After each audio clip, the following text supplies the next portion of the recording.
오늘 이야기해 볼 주제는요, 부자를 만드는 단 한 가지 생각입니다.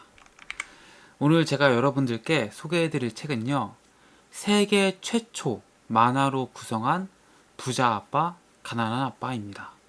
그 세계적인 베스트셀러인 부자 아빠, 가난한 아빠를 이제 만화로 그려낸 책인데요. 이 책을 가지고 오늘부터 제가 여러분들께 부자 아빠, 가난한 아빠의 내용을 굉장히 쉽고 재미있게 하나하나 제가 소개해 드리도록 하겠습니다. 여러분들은 어떤 삶을 살고 계신가요? 아마 모든 사람들 대부분이 이런 삶을 살 것입니다. 일단 아기로 태어나고요. 그럼 기고, 걷고, 뛰어놀다, 학교에 가고, 시험을 보고, 공부를 하고, 좋은 대학에 가고, 좋은 직장에 가고, 결혼을 하고, 아이를 낳고, 집장만을 하고, 대출금을 갚고, 뭐 이런 삶을 계속 살아가겠죠.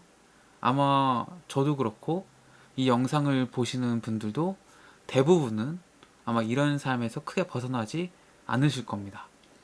그런데 이런 삶을 좀 한 줄로 정리해 보면은 평균적인 교육을 받고 열심히 일하는 삶이라고도 할 수 있겠죠. 로버트 기요사키는 이러한 삶을 쥐경주다라고 표현합니다.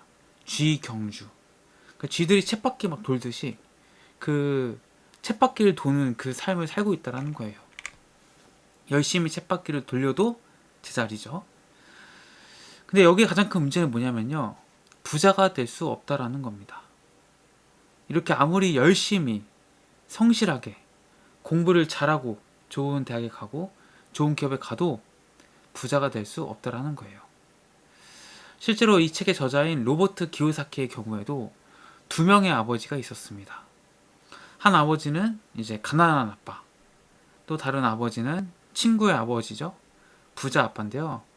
이 두 아버지로부터 교육을 받으면서 부자들의 생각과 가난한 사람들의 생각을 명확하게 직접 체험하고 경험하고 그 차이를 알게 됩니다. 이 부자 아버지는요, 초등학교도 졸업하지 못했습니다. 그렇지만 돈이 굉장히 많았죠. 근데 가난한 아버지는 박사 학위에 수재라는 소리까지 들었지만 돈이 많지는 않았어요. 우리의 생각과는 좀 반대죠. 우리는 보통 공부 안 하고 좋은 대학 못 가면은 가난하게 살고, 공부 열심히 하고 좋은 대학 가면은 잘 살 거다 생각하는데 결과는 반대가 나온 거예요. 두 분은 모두 훌륭하신 분이었습니다. 그런데 그 두 분이 로버트 교사키에게 가르치는 것은 완전히 달랐다는 거죠. 그래서 로버트 교사키는 이 두 분의 관점이 하나는 부자의 관점이고 하나는 가난한 사람의 관점이다라는 것을 알게 됩니다. 뭐 예를 들면 이런 거예요. 부자 아빠는 돈을 좋아하는 것은 악의 근원이다, 이렇게 얘기했다고 합니다.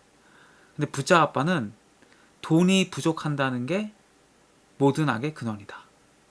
그러니까 가난한 아빠는 돈 자체를 이제 뭔가 밝히고 좋아하면 그게 악이라고 나쁘다고 봤고, 부자 아빠는 돈이 없는 거, 돈이 부족하다는 것 자체가 나쁜 것이라고 본 거죠. 부자가 더 부자가 되고 가난한 사람이 더 가난한 사람이 되는 게 오늘날의 현실이죠.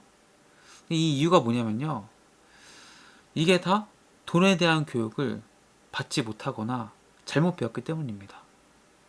대부분의 사람들이 이제 중산층이 빚 때문에 고생하고 허덕이고 가난하게 사는 이유는 돈에 대한 교육을 학교가 아닌 가정에서만 받기 때문이라는 거예요. 우리들 대부분은 이 돈에 대한 교육들 전부 다 부모에게서 배웁니다. 그런데 여기서 가난한 부모가 과연 돈에 대해서 자식들에게 잘 가르칠 수 있을까요?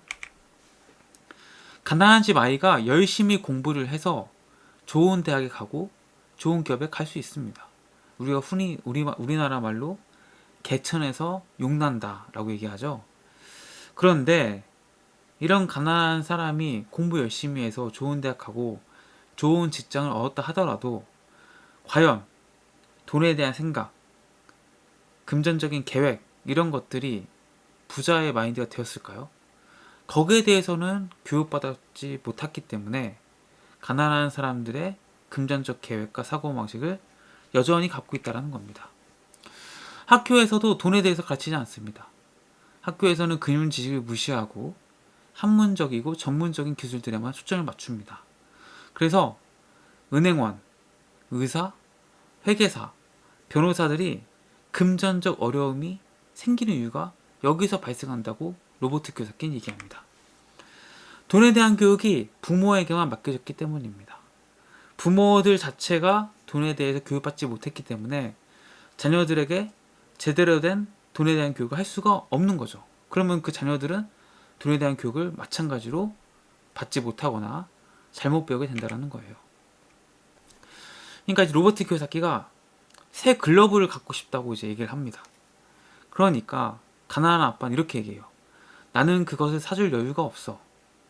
부자 아빠는 이렇게 얘기합니다. 내가 그것을 어떻게 하면 살 수 있을까 생각해 보거라.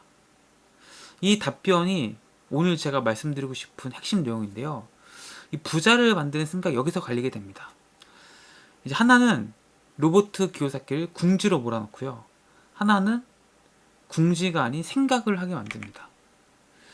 내가 그것을 살 여유가 없다라고 하는 순간 우리의 뇌는 완전히 닫혀버립니다. 멈춰버리죠. 더 이상 다른 생각하지 않아요. 나는 그것을 살 여유가 없어. 못 사겠네? 끝.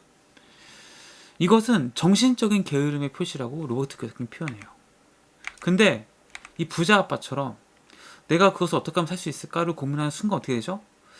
내가 지금 돈이 없긴 없는데 글러브를 사기 위해서 무엇을 할 수 있을까를 고민하게 되죠. 닫히는 게 아니고 열리게 되죠, 사고가. 그러면서 가능성을 찾게 되는 겁니다. 이 부자 아빠와 가난한 아빠의 생각의 차이는 많은 것에서 비롯이 되는데 제가 몇 개 갖고 왔습니다. 먼저 세금부터 살펴보면은 세금에 대해서 가난한 아빠는 부자들이 더 많은 세금을 내서 돈이 없는 사람들을 보살펴야 한다. 이렇게 생각을 하고요. 부자 아빠는 적극적인 생산 활동에 참여하는 사람들에게 벌을 주고 그렇지 않은 사람들에게는 상을 주는 것이다.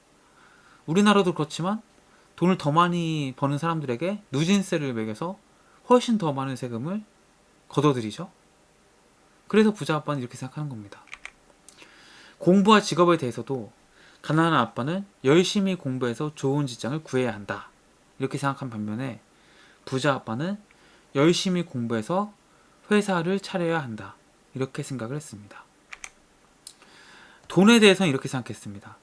가난한 아빠는 안전하게 사용하고 위험은 피해라. 부자 아빠는 위험을 관리하는 법을 배워라. 돈에 대해서도 어떻게 하면 리스크를 피하고 어떻게 하면은 안전하게, 그러니까 어떻게 하죠? 안 쓰고 저축하는 것밖에 안 하죠. 그러니까 부가 늘어날 길이 없는 거예요. 근데 부자 아빠는 그게 아니라 위험이 있어? 그 위험을 관리하는 법을 배워라. 이렇게 가르치고 있는 거죠. 가진 돈에 대해서 이렇게 얘기합니다. 가난한 아빠는 한 푼이라도 아껴라. 부자 아빠는 그 돈을 투자하라. 이렇게 생각이 다릅니다. 교육과 배움에 대해서는 가난한 아빠는 열심히 공부해서 교수나 변호사, 회계사가 되어라. 부자 아빠는 돈이 어떻게 움직이는지와 돈이 나를 위해 일하도록 하는 방식을 알아야 한다. 이렇게 이제 가르칩니다. 그러니까 공부의 목적 자체가 다른 거예요. 가난한 아빠는 명문대 가고 전문직, 좋은 직장 학교에서 공부를 하는 거고, 부자 아빠는 공부를 하는 이유가 이 돈이 어떻게 움직이고 돈이 어떻게 하면 나를 위해서 움직이고 일하게 할까, 이것을 알고 이용하기 위해서 공부를 하는 거죠. 그래서 우리가 누구는 가난하고 누구는 부자가 되는 이유가 결과적으로는 금융 공부, 금융 마인드, 돈에 대한 교육 때문에 비롯된다는 거예요. 사실 생각해보면은 뭐 이런 책을 읽기 전에, 이런 영상을 보시기 전에 아마 돈에 대해서 학교에서라든지 부모님이 가르쳐준 적이 아마 없을 겁니다. 뭐 기껏해야 가르쳐주는 게 뭐 돈 쓰지 마라, 저축해라, 뭐 이런 얘기였죠. 근데 제가 살펴드렸듯이 가난한 사람과 부자의 생각은 완전히 다릅니다. 아까 글러브 얘기 제가 말씀드렸죠. 가난한 사람들은 돈이 없어, 그거 못 사. 끝. 삶에 아무런 발전과 변화가 없죠. 근데 부자들은 내가 돈이 없는 건 맞는데 어떻게 하면 내가 글러브 살 돈을 마련할 수 있을까? 뭐 친구한테 빌려볼까? 잠깐 알바를 해볼까? 뭐 사업을 해볼까? 이런 여러 가지 생각을 하게 되면서 결과적으로 글러브를 내 손에 끼게 된다는 겁니다. 이 생각의 차이가 결국 삶에서 어마어마한 큰 차이로 벌어지게 되겠죠. 여러분들, 제가 이 부자 아빠 가난한 아빠 지금 1권인데 2권까지 이 책이 있거든요. 이걸 제가 다 리뷰를 할 겁니다. 그래서 여러분들 저랑 같이 이제 공부하시면서 부자가 되기 위해서 이런 걸 좀 알아야 되겠구나, 이런 것을 함께 공부해서 함께 부자가 되었으면 좋겠습니다. 오늘 영상 봐주셔서 감사하고요. 도움 되셨다면 구독과 좋아요 주시면 감사하겠습니다. 고맙습니다. 오늘 이야기해 볼 주제는요, 부자들은 돈을 위해 일하지 않는다 라는 이야기입니다. 아마 직장생활 하시는 분들, 뭐 자영업 하시는 분들, 이게 무슨 소리냐 라고 하실 텐데요. 오늘 진짜 내가 늘 월급이 부족하다든지 혹은 더 많은 급여를 받기 위해서 이직을 꿈꾸신다든지, 내가 가지고 있는 혹은 내가 다니는 이 회사에 불만이 많으신 분이라면은 오늘 영상을 끝까지 꼭 봐주셨으면 좋겠습니다. 참고 도서는요, 세계 최초 만화로 구성한 부자 아빠 가난한 아빠라는 책이고요. 이 책의 저자는 로버트 기요사키입니다. 많은 사람들이 돈을 위해서 일을 하죠. 아마 영상을 보시는 분도 그렇고 저도 그렇고 대부분의 사람들이 일 왜 해? 라고 물어본다면은 다 돈 벌기 위해서야 라고 말을 할 겁니다. 너무나 당연한 거죠. 근데 로버트 기요사키는 여기에 대해서 두 가지 이유로 이야기를 합니다. 사람들이 돈을 위해 일하는 사람이 되는 이유는 삶에 대한 두려움과 돈에 대한 무지 때문이라고. 그러니까 내 삶이 어떻게 될지 무서워, 두려워. 이것이 이제 우리가 돈을 위해서 일을 하게 되는 첫 번째 요인이고, 두 번째는 돈에 대해서 잘 모르기 때문에 우리는 돈을 위해서 일을 할 수밖에 없다는 거예요. 첫 번째 같은 경우는 두려움은 본능적으로 드는 거니까 사실 바꾸기가 쉽지 않은데, 돈에 대한 무지는 우리가 공부하면 되는 거잖아요. 그래서 우리가 이제 돈에 대해서 공부를 해야 되는 겁니다. 로버트 기요사키는 돈 버는 법에 대한 고민을 시작합니다. 어렸을 때 얘기예요. 그래서 생각해낸 게 뭐냐, 나무로 만든 치약 튜브를 녹여서 위조 동전을 만들어요. 그 당시에는 이제 이게 불법이다라는 개념이 없을 정도로 어렵기 때문에 아마 초등학생 뭐 이랬을 거예요. 그러니까 다 사람들이 쓰고 버리는 그 치약 튜브, 그 당시 나무로 만들었다고 해요. 그것을 녹여서 동전을 만들자, 이 생각을 한 거죠. 그래서 이제 그렇게 만들어 가지고 이제 부자 아빠한테 가서 보여줍니다. 그러니까 부자 아빠가 이렇게 얘기해요. 그것은 이제 불법이라 잘못했다. 그렇게 해서 안 된다. 단 너희들의 그 창의력과 아이디어는 높게 산다. 이제 이렇게 얘기를 했습니다. 그리고 이제 그 로버트 기요사키가 이제 부자가 되고 싶다는 걸 알고서 이제 로버트 기요사키가 막 매달려요, 부자 아빠한테. 나 부자가 되는 법을 알려달라고. 그러니까 부자 아빠가 했던 말이, 그럼 슈퍼마켓에서 일을 한번 해봐라. 그래서 슈퍼마켓을 한번 소개시켜 줍니다. 그 당시 급여는 이제 그 당시 돈으로도 적었다고 해요. 30센트. 진짜 최저임금 수준에도 한참 못 미치는. 거기다가 이제 로버트 기요사키가 그 당시에 초등학생이었기 때문에 어떻게 보면 이제 아동이 노동을 하는 경우가 된 거죠. 완전히 불법이었던 거예요. 뭐 최저시급도 안 줄 뿐더러 아동을 노동을 시킨 거니까. 그래서 이제 뭐 일단 본인이 부자가 되고 싶었으니까 이제 부자 아빠의 말대로 좀 일을 해봤는데, 뭐 한 달 정도 했는데 뭐 일을 알려주기는커녕 계속 그냥 자기를 부려먹는 느낌이 드는 거죠. 그래서 화가 나가지고 부자 아빠를 찾아갑니다. 아니 뭐 부자 되는 법을 알려준다더니 부자 되는 법을 안 알려주고 무슨 자꾸 저렴한 임금으로 노동력 수치를 하고 있느냐. 뭐 나 이거 고용노동부 가가지고 아동노동 혐의, 뭐 최저시급 이런 거 신고하겠다. 이제 이렇게 막 따지고 든 거예요. 그때 이제 부자 아빠가 이런 말을 합니다. 삶이 우리를 휘두를 때 어떤 사람들은 포기하고 어떤 사람은 일자리를 탓하거나 상사에게 대들곤 하지. 하지만 몇몇은 삶의 휘두름 속에서 무언가를 배운단다. 그런 사람들은 삶이 자신을 흔들어대는 걸 오히려 환영하지. 그들은 자신들을 끊임없이 휘두르는 삶에서 교훈을 얻는단다. 너가 이런 교훈을 배운다면 현명하고 부유하고 행복한 젊은이로 자랄 것이다. 하지만 이런 교훈을 배우지 못한다면 너는 일자리나 탓하고 직장이나 적은 월급 또는 너의 상사를 비난하면서 너의 인생을 다 써버릴 것이다. 그러고는 무언가 기적 같은 일이 일어나 돈 문제를 해결해 줄 거라는 공상이나 하면서 삶을 살게 되겠지. 뭐 이런 얘기를 합니다. 그러니까 이제 이렇게 하는 거죠. 부자 아빠가 이제 로버트 교사가 해준 얘기 뭐냐면은 삶에 어떤 위험이 다가왔을 때 그것을 이제 뭐 남 탓이나 다른 환경에서 이유를 찾는 사람이 있고, 그렇지 않고 반대로 이것을 뭔가 나의 성장, 나의 문제로 받아들여서 이 문제를 해결하면서 삶을 살아가는 사람이 있다라는 거죠. 예를 들어서 내가 다니는 직장이 뭐 급여가 되게 낮아요. 이랬을 때 많은 사람들이 야, 우리 회사는 나쁜 회사야, 우리 사장님은 너무 짠돌이야, 뭐 나는 열심히 일하는데 뭐 회사 제도나 회사 시스템이 뭐 충분한 보상 해주지 않아, 이렇게 생각을 한다면은 나는 뭐죠? 나는 지금 이 상황에서 사장님을 바꿔야 되고 회사를 바꿔야 되죠. 그러니까 어떻게 사죠? 내가 급여를 더 많이 주는 회사로 이직을 하려고 하죠. 왜? 나는 더 많은 급여를 원하니까. 근데 그게 아니라는 거죠. 그렇게 해서는 안 되고, 내가 지금 이 뭔가 그 적은 급여 속에서 살아가는 이 삶, 이 적은 급여라는 장애물을 이용해서 내가 내 삶을 성장시키고 나아갔는데 이걸 즐기면서 살아간다는 얘기예요. 또 이런 얘기를 합니다. 삶이 자신을 휘두를 때, 그러니까 삶이 어려울 때란 얘기죠.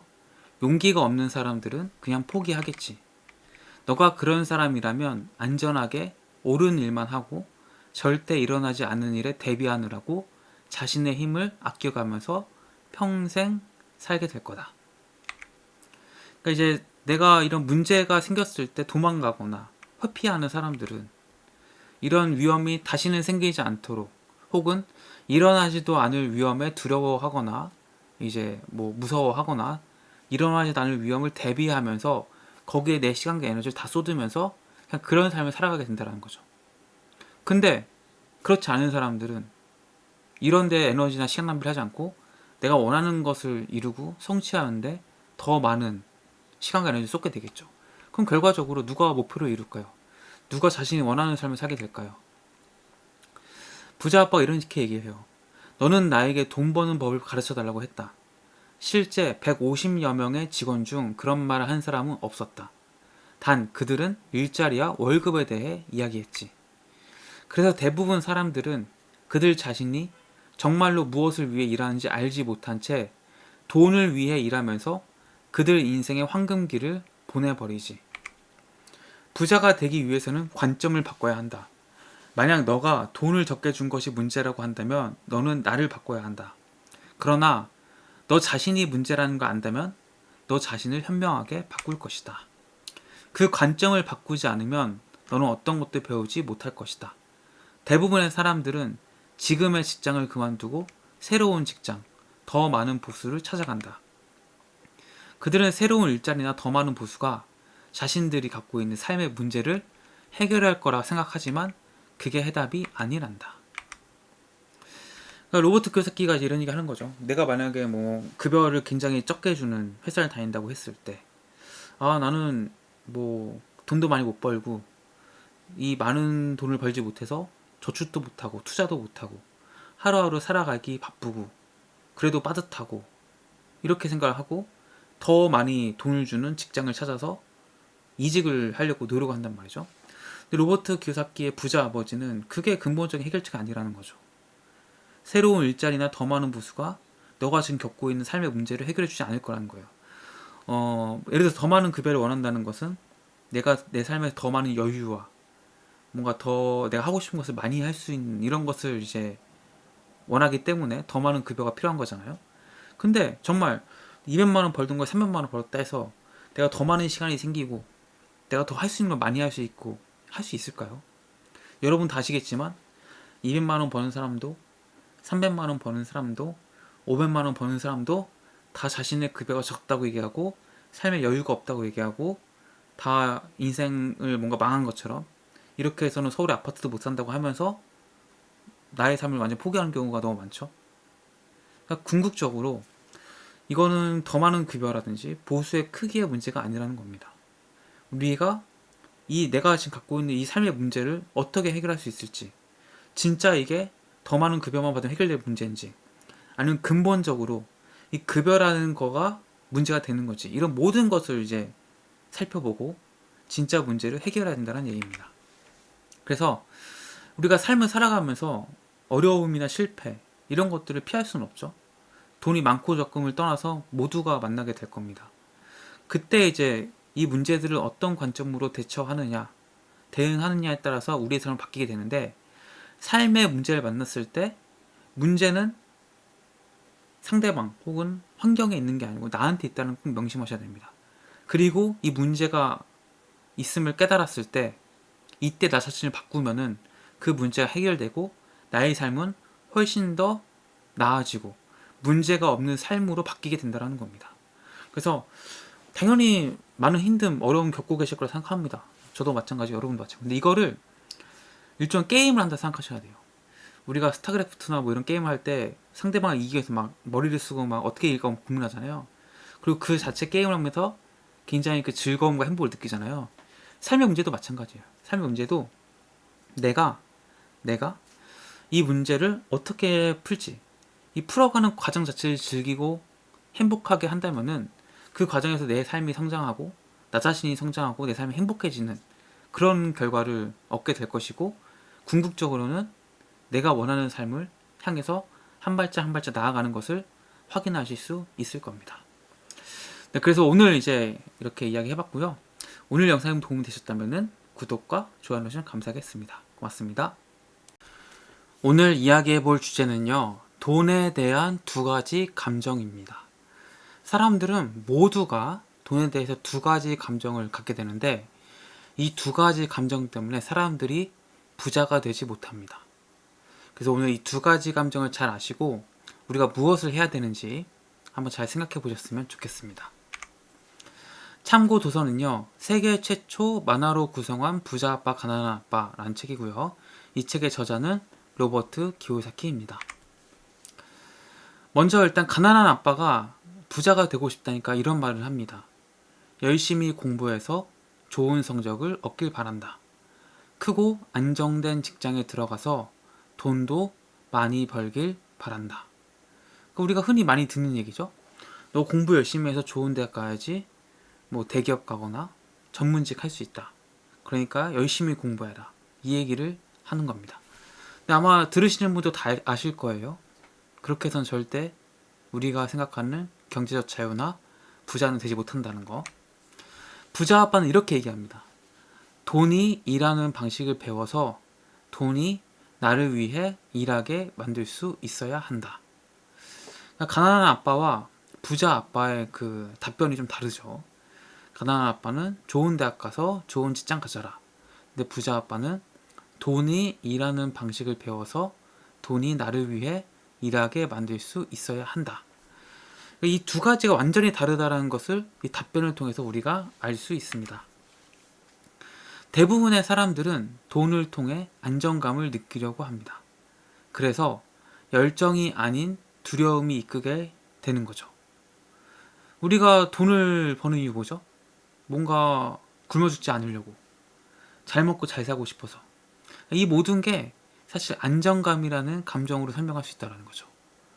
그래서 많은 사람들이 뭐 돈이 좀 적어도, 월급이 적어도 그것을 그대로 수용하고 그 직장을 다니는 이유가 바로 여기에 있는 거예요. 이 두려움이 그 낮은 월급을 수용하게 만드는 거죠. 왜? 그 월급마저도 없으면 내가 굶어 죽을 것 같으니까. 내가 당장 끼니를 걱정해야 되니까. 이런 생각을 하게 되니까 당연히 사람들은 액수가 중요한 게 아니고 단 얼마의 돈이라도 내가 안정적으로 이 돈을 받을 수 있냐 없냐가 중요하게 되는 거죠. 이 두려움이라는 감정이 휘둘렸기 때문에 이런 판단을 하는 거예요. 사실 여러분들 주변에 직장인들 많으시잖아요. 다 물어보세요. 너 월급 만족해? 너 이대로 부자 될 수 있을 것 같아? 너 이대로 경제적 자유 이룰 수 있을 것 같아? 다 아니라고 얘기할 거예요. 근데 아님에도 불구하고 그거를 다니는 이유. 이거는 내가 원하는 목표 달성할 수 없어. 그래서 알고 있음에도 불구하고 계속 그 직장을 다니는 이유. 바로 두려움 때문이라는 거죠. 돈을 위해 일하는 법을 배우려면 학교가 가장 좋은 곳입니다. 근데 우리가 해야 되는 공부는요, 돈을 위해 일하는 법이 아니라 돈이 나를 위해 일하게 만드는 법에 대해서 공부해야 합니다. 돈이 나를 위해 일하는 법을 배울 때 사람들이 보이는 반응들이 있어요. 이렇게 얘기해요. 나는 그냥 이렇게 살래. 너 사업하다 망하면 어떡하려고 그래? 여러분들 이런 얘기 많이 들어보셨거나 해보셨죠? 뭐 굳이 그거 해야 돼? 그거 하면 다 망한대. 그거 돈 못 벌어. 이런 얘기를 하는 거죠. 두려움이 대부분의 사람들을 직장에서 계속 일하게 만듭니다. 직장에 다니면 주 5일째 따박따박 쉬고요. 이틀을 쭉 쉬는 거죠. 그 다음에 뭐 연차도 있죠. 휴가도 갈 수 있죠. 월급도 날짜에 딱딱 들어오죠. 얼마나 안정되고 얼마나 예측 가능하고 얼마나 좋습니까? 이 안정감 때문에 직장에서 계속 일하게 만드는 거고, 또 그 기저에는 두려움이 자리 잡고 있다는 거죠. 내가 쓴 카드 값을 처리하지 못할까봐 두려움, 월세를 내지 못할까봐 두려움, 해고될까봐 두려움, 돈이 모자라지 않을까 두려움. 이런 두려움들이 아주 근본에 깔려 있고, 그래서 월급이 적어도 그 회사를 다니게 된다. 그런 판단을 하게 된다는 겁니다. 그래서 대부분의 사람들은 이 두려움 때문에 돈의 노예가 됩니다. 돈의 노예, 돈을 위해서 일을 한다는 얘기죠. 많은 사람들은요, 돈에 대해서 공부하지 않습니다. 아무 생각 없이 직장에 가고요. 수입과 지출을 맞추고 그렇게 살아갑니다. 내가 200만 원 번다? 200만 원에 맞춰 생활하고요. 500만 원을 번다? 500만 원에 맞춰 생활을 합니다. 많은 사람들이 이런 쥐꼬리 같은 150, 180, 200만 원 진짜 최저임금에 못 미치는 그런 쥐꼬리만한 월급을 가지고 나는 그래도 안정적이야. 우리 회사는 그래도 망하진 않아. 이런 착각을 한다는 거죠. 대부분의 사람들에게는 두려움과 욕심이라는 두 가지 감정이 있습니다. 오늘 제가 소개해드릴 감정이 이 두 가지 감정인데요. 두려움과 욕심. 월급이 혹은 돈이 떨어질지 모른다는 두려움이 계속 일을 하게 만들고요. 월급을 받게 되면은 내가 원하는 거, 멋진 것을 살 수 있다는 욕망 때문에 또 일을 하게 됩니다. 이 두려움과 욕망이라는 두 가지 감정은 하나의 패턴을 만듭니다. 어떤 패턴이냐? 직장에 가서 돈을 벌고요. 그 돈을 써요. 그리고 또다시 직장에 가서 돈을 벌고 또 그 돈을 쓰게 되는 이런 패턴에 빠지게 만듭니다. 월급이 늘어나 똑같아요. 아까도 설명해 드렸지만 200만 원에 뭐 직장을 다닌다. 200만 원에 맞춰 소비를 하고요. 또 다시 200만 원 돈을 벌고 거기에 맞춰 또 생활을 하고요. 500만 원을 번다. 500만 원에 맞춰 생활을 하고요. 거기에 또 맞춰서 500만 원 또 벌고 계속 이런 패턴 속에 갇혀서 그렇게 똑같은 삶을 살게 된다는 거죠. 근데 평생 이렇게 사는 이유, 이거 경제적 자유가 아니죠? 이렇게 평생 사는 이유가 있어요. 그것은 우리가 어떤 문제에 대해서 감정적으로 반응하기 때문입니다. 더 나은 것, 더 예쁜 것, 더 재미있고 흥분되는 것, 이런 것을 가지고 싶은 욕망, 이건 지극히 정상이에요. 그런데 이런 돈이 가져다주는 기쁨, 만족감, 이건 순간이라는 거죠. 곧 더 많은 기쁨, 더 많은 만족, 더 많은 편안함, 더 많은 안정을 위해서 더 많은 돈을 지불하게 됩니다. 그리고 많은 사람들이 두려움이 있어서 이 두려움이 돈이 없애줄 거라고 생각을 합니다. 내가 이렇게 삶이 불안한 거는 200만 원밖에 벌지 못하기 때문이야. 250만 원밖에 벌지 못하기 때문에 내 삶은 불안정해. 이런 생각을 하고 착각한다는 거죠. 더 많은 돈을 벌기 위해서 노력해야 합니다. 그런데 단순히 돈을 더 많이 번다고 이 두려움이 사라질까요? 돈이 커지면 커질수록 두려움도 커집니다. 돈이 많잖아요. 그러면은 이 돈을 누가 훔쳐가면 어떡하지? 이런 고민을 또 하게 돼요. 그래서 우리는 생각을 해야 됩니다. 감정에 휘둘리지 말고 생각을 해야 됩니다. 돈이 충분치 않아서 두려울 때 스스로에게 질문을 던져야 됩니다. 직장이 두려움을 없애는 최고의 해결책인가? 직장이 두려움을 없애는 최고의 해결책인가? 직장을 계속 다니면은 내가 가진 근본적인 두려움 해결되는가? 두려움이 없어질까? 이 고민을 해보라는 거죠. 근데 생각을 해보세요. 아까도 말했지만 200만 원을 벌든 500만 원을 벌든 아직은 이게 두려움이라는 게 사라지지 않는다는 거죠. 그래서 우리는 직장이 근본적인 해결책이 아니구나, 이것을 깨닫고 진짜 해결책을 찾으려고 생각을 해야 한다는 겁니다. 근데 이 생각이라는 게 돈에 대해서 갖는 두려움과 욕심에 사로잡히면은 이 해결책이 떠오르지 않습니다. 머리를 쓰지 않고 사는 대로 생각하게 됩니다. 그래서 우리가 이제 오늘 영상 통해 알아야 될 건 뭐냐면은, 결국은 돈에 대한 두려움과 욕심이 우리를 경제적 자유에서 벗어나지 못하도록 만든다. 우리의 삶을 갇히게 만든다. 계속 반복되는 쥐경주에 빠지게 만든다. 그래서 우리는 이 문제에 대해서 이성적으로 생각을 해야 되고, 이성적으로 생각하고 이 문제 해결하기 위해서 필요한 것이 돈에 대한 공부다. 돈에 대한 공부를 하게 되면은 여기에 대한 정말 근본적인 해결책을 찾을 수 있다는 겁니다. 그래서 제가 계속해서 이 책에 대한 리뷰를 해드릴 건데, 보시면서 같이 해결책을 찾아갔으면 좋겠습니다. 오늘 영상 도움이 되셨다면 구독과 좋아요 해주시면 감사하겠습니다. 고맙습니다. 오늘 이야기해볼 주제는요, 아무리 부자여도 짠돌이가 되는 이유입니다. 아마 여러분들 돈이 많은데도 불구하고 돈 안 쓰시는 분들, 막 돈에 벌벌 떠시는 사람 보셨을 거예요. 그 사람들은 대체 왜 그럴까요? 이제 많은 사람들, 특히 이제 돈이 없는 사람들은 그런 마음을 이해하지 못하죠. 근데 로버트 키요사키는 그 이야기를 정확하게 찝습니다. 오늘 그 이야기를 좀 해보도록 하겠습니다. 참고 도서는요, 세계 최초 만화로 구성한 부자 아빠, 가난한 아빠고요. 이 책의 저자는 로버트 키요사키입니다. 이 돈이 많은 부자들이 주변에 많이 있죠. 뭐 SNS를 통해서 특히 더 많이 볼 수 있고, 또 실제로 돈이 좀 많다 싶은 분들이 한 명, 두 명쯤은 아마 있을 거예요, 주변에. 그 사람들이 가진 재산이나 이런 것들 쭉 보면은 실제로 죽을 때까지 써도 돈이 남는 상황인데 불구하고 돈을 쓰지 못하는 사람들이 있습니다.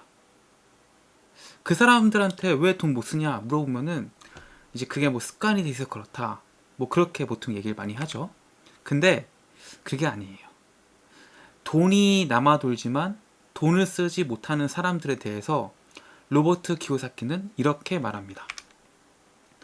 돈이 많다고 해도 두려움이나 욕망을 통제할 수 없기 때문이다. 그러니까 두려움과 욕망, 돈에 대한 두려움과 욕망을 내가 스스로 통제하지 못한다면은 아무리 돈이 많아도, 부자가 되어도 돈의 노예가 될 뿐이란 거예요. 뭐 10억이 있든 뭐 100억이 있든 1000억이 있든 돈에 대한 두려움과 욕망이 통제되지 않는다. 이러면은 그거는 돈의 액수와 상관없이 돈의 노예로 산다라는 거죠. 그럼 돈의 노예에서 벗어나기 위해서는 어떻게 해야 될까요? 이 가난이나 돈 문제의 근본적 원인은 자기 자신의 두려움과 무지입니다.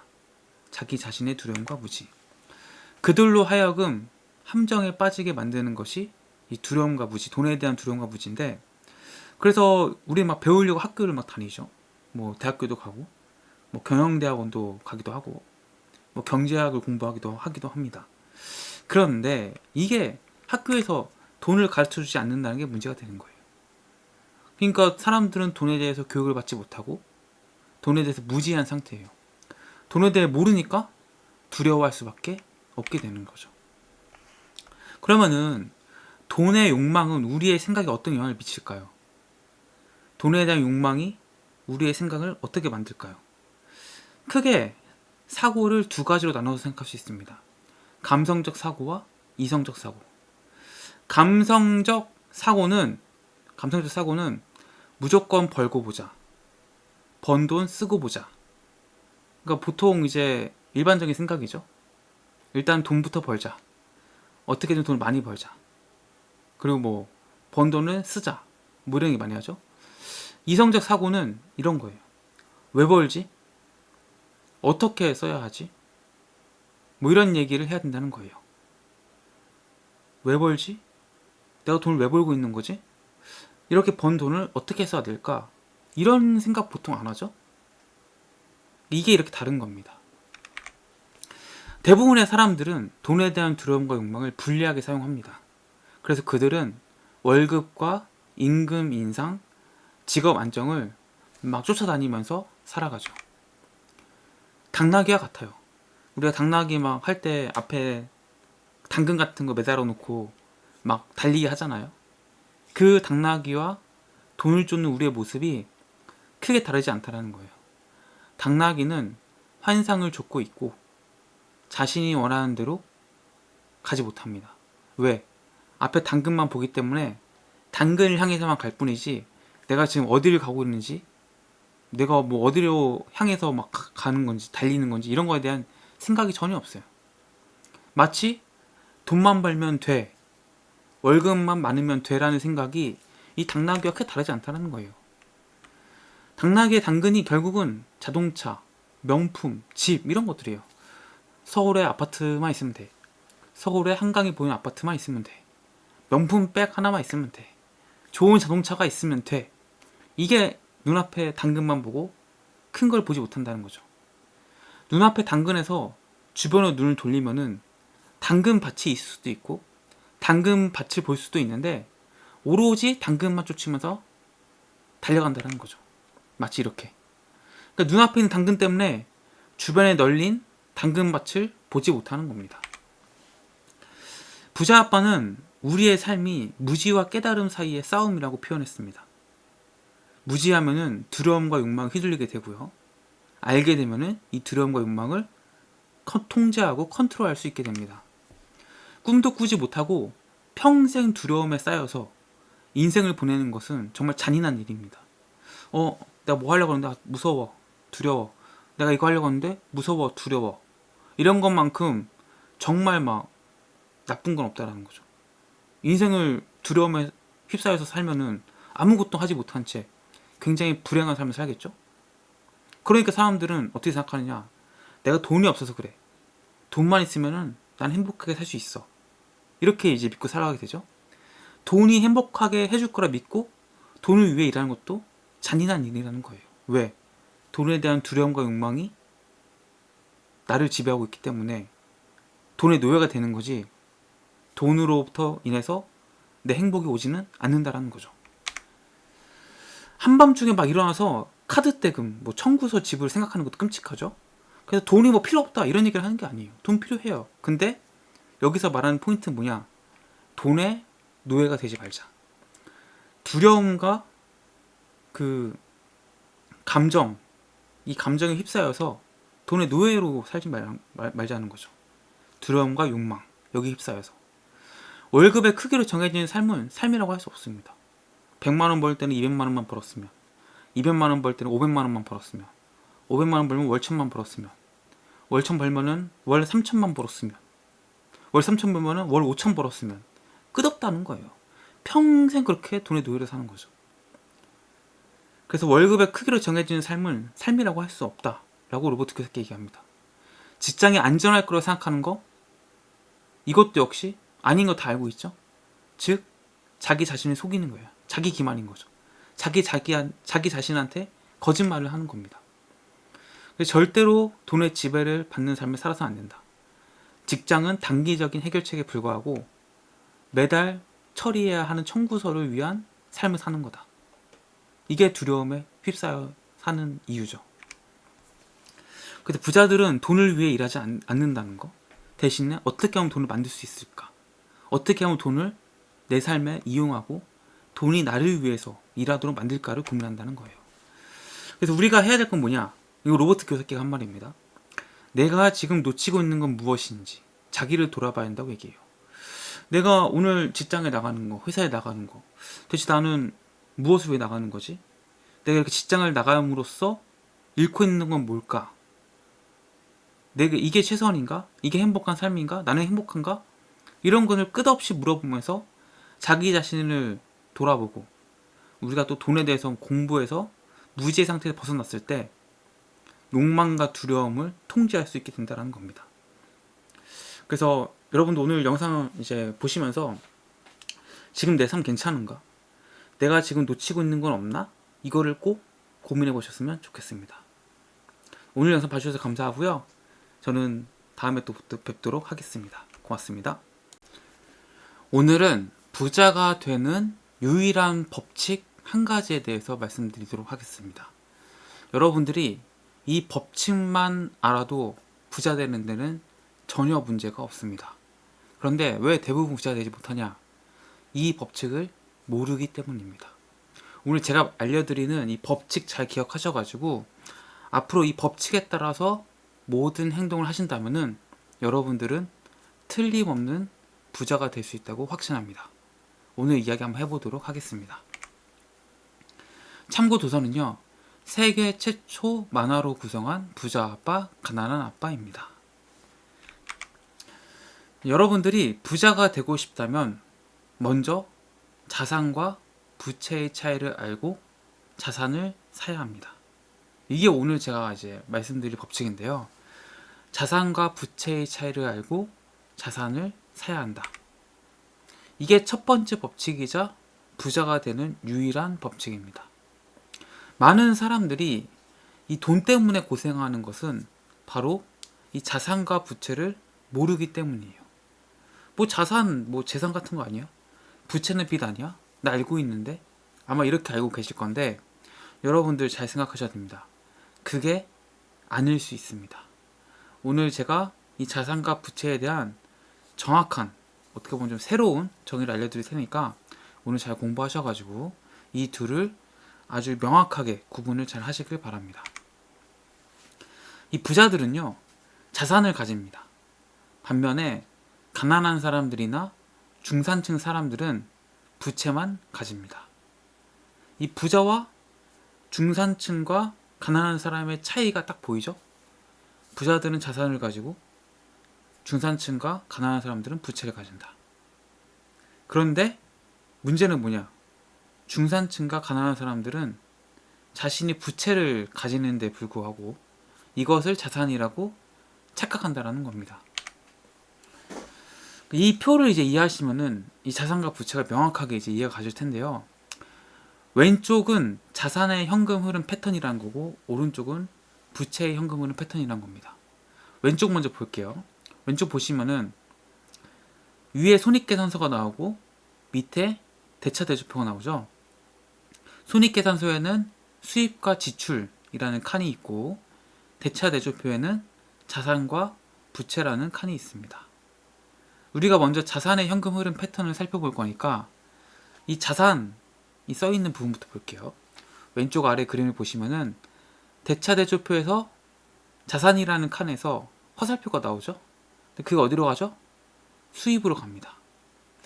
자산에서 나오는 현금이 수입으로 간다는 것을 의미해요. 이게 자산의 현금 흐름 패턴입니다. 즉 자산이라는 것은 뭐냐면요, 자산은 나에게 수입을 가져다 주는 거. 좀 더 쉽게 설명드리면은 자산은 나에게 돈입니다. 돈. 나에게 들어오는 돈.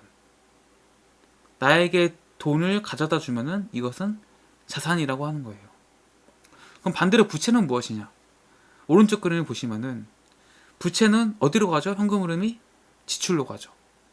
즉 내 주머니에서 돈을 빼가는 거. 이게 부채가 됩니다. 이것을 명확하게 잘 기억하셔야 돼요. 자산이 뭐라고 그랬죠? 자산이라는 것은 내 주머니로 돈을 넣어주는 거. 부채는 뭐라고 그랬죠? 부채는 내 주머니에서 돈을 빼가는 거. 이 자산과 부채를 명확하게 구분해야 한다. 자산은 내 주머니로 돈을 가져다 주는 거, 부채는 내 주머니에 돈을 빼가는 거. 어렵지 않죠? 이게 바로 자산과 부채입니다. 그래서 여러분들이 부자가 되고 싶다면은 이 나에게 돈을 가져다 주는 자산을 사서 모으면 됩니다. 반면에 내가 가난해지거나 그냥 중산층으로 살겠다 이러신 분들은 그냥 부채를 사면서 지내면 됩니다. 너무나 명확하죠? 자산이 불어나면 불어나서 어떻게 되죠? 나에게 들어오는 현금이 늘어나겠죠.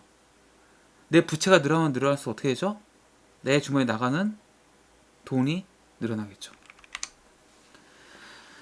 그래서 가난한 사람과 중산층의 현금 흐름 패턴을 한번 살펴볼게요. 왼쪽 그림 보시면은 가난한 사람이 돈을 어떻게 쓰는지, 돈이 어떻게 흘러가는지를 보여주는 건데, 직장에서 월급을 받습니다. 급여가 내 수입이 되죠. 그리고 이 급여를 몽땅 지출에 다 씁니다. 지출은 여러 가지 비용적인 것들이죠. 뭐 세금, 주거비, 식비, 뭐 교통비, 의복비, 뭐 등등등. 이게 가난한 사람의 패턴이에요. 뭐 저축을 할 수도 없죠. 뭐 월급이 적을 수도 있고, 월급이 많지만 다 지출에 써서 돈이 없을 수도 있습니다. 아무튼 가난한 사람의 현금 흐름 패턴이 이렇다는 거고, 중산층의 현금 흐름 패턴을 볼까요? 오른쪽 그림을 보시면은 똑같이 직장에서 월급을 받습니다. 그런데 이 사람들은 뭐죠? 중산층은 부채에 돈을 씁니다. 가난한 사람들은 뭐 자산과 부채를 뭐 사거나 아예 관심을 갖지도 않고요. 중산층은 부채를 사는 거예요. 그럼 여기서 말하는 부채가 무엇이냐? 주택융자, 자동차융자, 신용카드비, 뭐 학자금융자, 뭐 이런 것들이 이제 부채가 돼요. 그러니까 중산층은 돈을 벌어서 이 부채에다 돈을 쓰는 겁니다. 그리고 이 부채는 다시 또 지출로 이어지겠죠. 왜? 아까 전에 제가 말씀드렸죠. 부채란 것은 내 주머니에서 돈을 빼가는 거다. 그러니까 중산층은 자산을 사서 모을 수가 없습니다. 다 부채에다 돈을 쓰기 때문에. 그럼 부자들은 어떨까요? 부자들의 현금 흐름 패턴을 보면은 자산에서 돈이 들어옵니다. 아까 가난한 사람과 중산층은 직장에서 급여를 받아서 현금 흐름이 들어오는데, 이 부자들은 급여라는 게 없죠. 자산에서 들어옵니다. 자산은 뭐 부동산 같은 거, 주식, 뭐 채권, 어음, 뭐 지적자산, 뭐 특허권이라든지 뭐 책에서 쓰면 뭐 인세 뭐 이런 것들이 자산에 포함됩니다. 이 자산에서 나오는 수입이 돈들이 내 돈으로 들어오는 거예요. 이게 내 수입이에요. 뭐 임대료 수입, 배당금, 이자, 로열티 이런 것들이 이제 자산에서 나오는 수입이다. 그러니까 부자들은 일을 하지 않습니다. 그러니까 자유롭죠. 근데 돈은 더 많이 법니다. 부동산, 채권, 어음, 지적자산, 주식 이런 다양한 곳에서 돈이 계속 들어오기 때문에. 그래서 부자들은 돈을 벌면은 이 자산을 사서 모으는 거예요. 왜? 자산을 사서 모으면은 내 주머니로 돈을 들어오는 그 돈의 크기가 점점 늘어나겠죠. 그러니까 부자가 더 부자가 될 수밖에 없는 거죠. 그럼 제가 이제 여러분들이 잘 기억하고 계신가 퀴즈를 내도록 하겠습니다. 제가 이제 문제를 낼 건데 이게 자산인지 부채인지 구분하시면 돼요. 자동차예요. 뭐 제가 스포츠카를 가져왔지만 스포츠카 아니어도 뭐 제네시스, 뭐 소나타, 아반떼 모두 포함입니다. 이 자동차 자산일까요, 부채일까요? 이 자동차는 바로 부채죠. 자동차를 사는 순간 편리하긴 하지만 뭐 기름값, 전기차 충전료, 보험료, 뭐 재산세 등등등을 내야 되죠. 그래서 이 자동차를 갖게 되면은 이 자동차로 인해서 내 주머니로 돈이 들어오나요, 빠져나가나요? 내 주머니로 돈이 들어오지 않고 빠져나가죠. 그렇기 때문에 이 자동차는 부채입니다. 근데 많은 사람들이 이 자동차가 자산인 줄 알죠. 나 차 뽑았어. 이 차는 내 거야. 내 자동차가 얼마짜리야. 자산으로 착각하기 때문에 하는 대표적인 행동입니다. 두 번째, 아파트죠?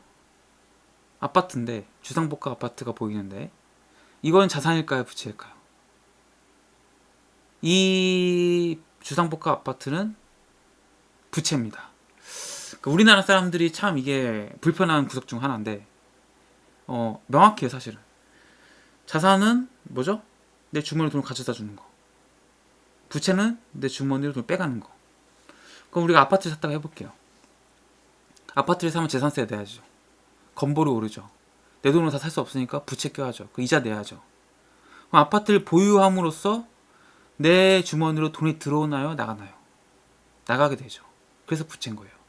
근데 많은 사람들이 근데 특히 우리나라 사람들이 대부분 이제 뭐라고 얘기하냐? 아파트 값이 오르지 않냐 이렇게 얘기합니다. 그렇기 때문에 아파트는 자산이다. 이렇게 얘기하는데 정말 그런가요? 3년 4년 전에 코로나 때 아파트 투자 열풍이 불었습니다. 근데 지금 코로나 끝나고 아파트 가격 어떻게 됐죠? 뭐 서울은 조금 다시 회복을 했고 올라가고 있지만 지방의 아파트 집들은 거의 뭐 30%, 40%뭐 절반 가까이 빠진 것도 많습니다. 그럼 이게 자산이라고 할 수 있을까요? 관리비도 내야 되잖아요. 또 갖고 있으면. 내가 여기 살게 되면은. 그럼 계속 비용이 나가는 거예요. 그렇기 때문에 이 아파트는 부채라고 보는 겁니다. 그래서 오늘 영상 제가 결론 말씀드리면은 여러분들이 자산과 부채를 명확하게 구분할 줄 알아야 되는데 이 부자들은 자산을 산다. 중산층과 가난한 사람들은 부채를 산다. 이걸 명확히 아시고 지금부터 자산을 사서 모으시길 바랍니다. 자산이 늘어나면 늘어날수록 여러분들의 주머니에 들어오는 돈이 점점 늘어날 거고 여러분들은 점점 더 빠르게 부자가 되실 거라 확신합니다. 네, 오늘 영상 도움이 되셨다면 구독과 좋아요 좀 감사하겠습니다. 고맙습니다. 오늘 이야기해 볼 주제는요. 집이 자산이 아닌 5가지 이유입니다. 우리나라에서는 집이 이제 자산이죠. 그래서 많은 사람들이 연끌을 해가지고 집을 사가지고 재테크에 투자해서 성공하는 경우가 굉장히 많습니다. 그런데 이 로버트 키요사키는요. 집이 자산이 아니라고 얘기합니다. 그래서 이거 가지고 항상 말이 많아요. 이게 뭐 로버트 키요사키가 틀렸다. 뭐 로버트 키요사키가 말하는 것은 한국에 맞지 않다. 뭐 이러저러한 말들이 많은데 저도 뭐 일정 부분은 공감하고 또 일정 부분은 공감하지 않은 부분이 있습니다. 그래서 오늘은 로버트 키요사키가 말하는 집이 자산이 아닌 5가지 이유에 대해서 이야기해 보도록 하겠습니다. 참고 도서는요. 세계 최초 만화로 구성한 부자 아빠, 가난한 아빠라는 책이고요. 이 책의 저자는 로버트 키요사키입니다. 일단은 로버트 키요사키에 의하면은 집은 자산이 아니라 부채입니다. 로버트 키요사키는 자산과 부채를 이렇게 얘기했죠. 자산이라는 것은 내 주머니로 돈을 가져다 주는 거. 부채라는 것은 내 주머니에 돈을 빼가는 거라고 정의를 했습니다.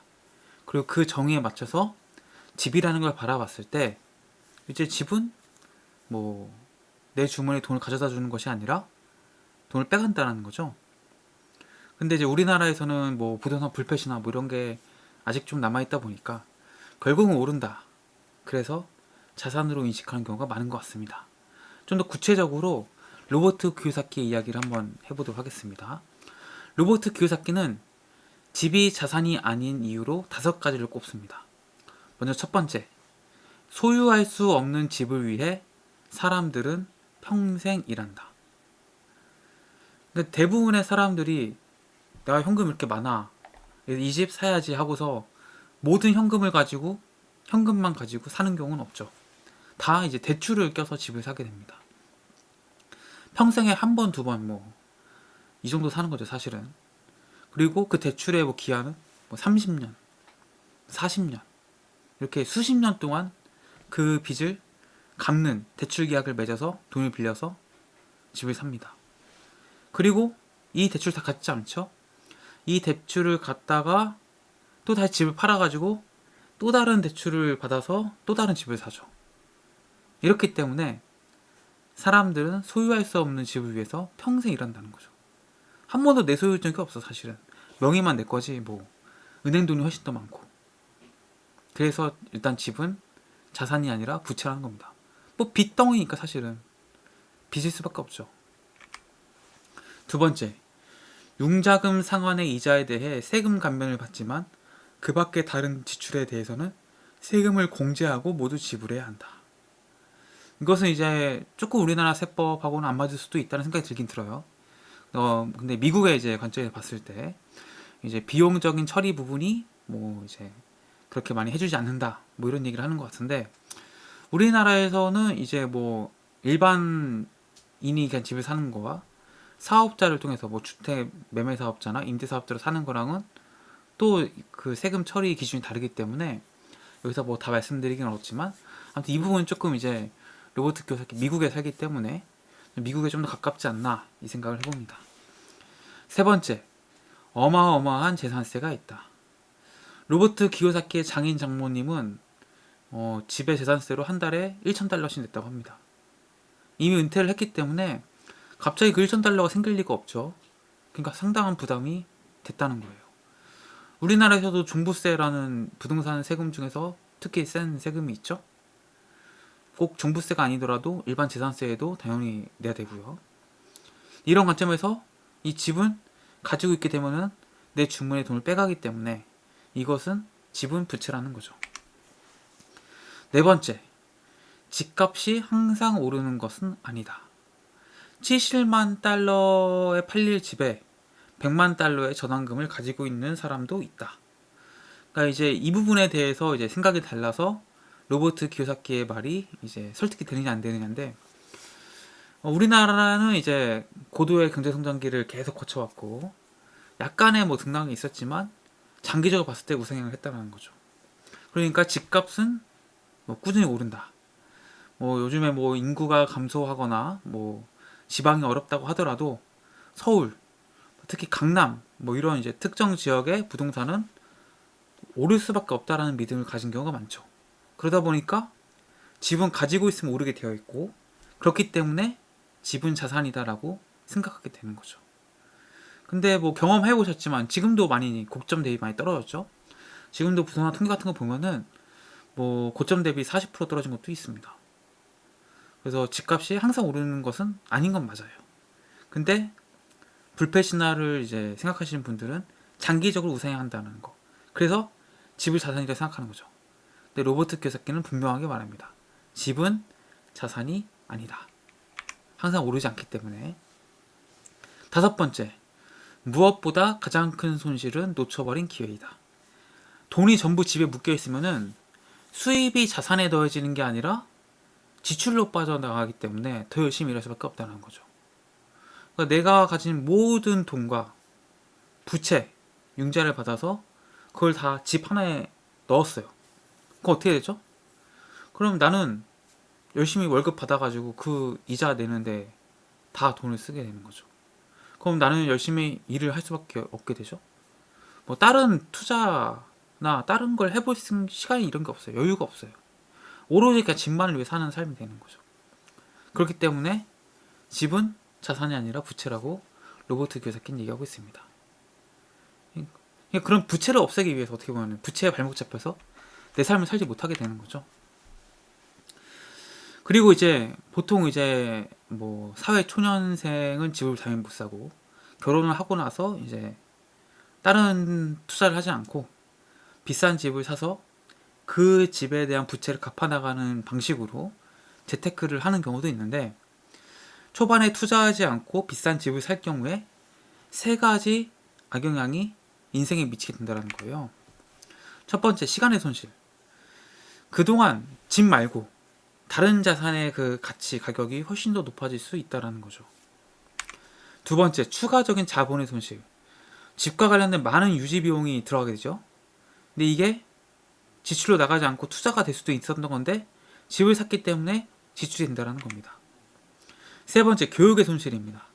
자기의 집과 저축만이 자산이라고 생각해서 다른 데 투자할 여력에 돈이 없습니다. 그 결과 다른 투자를 뭔가 배우거나 접할 기회가 사라지게 되는 것이죠.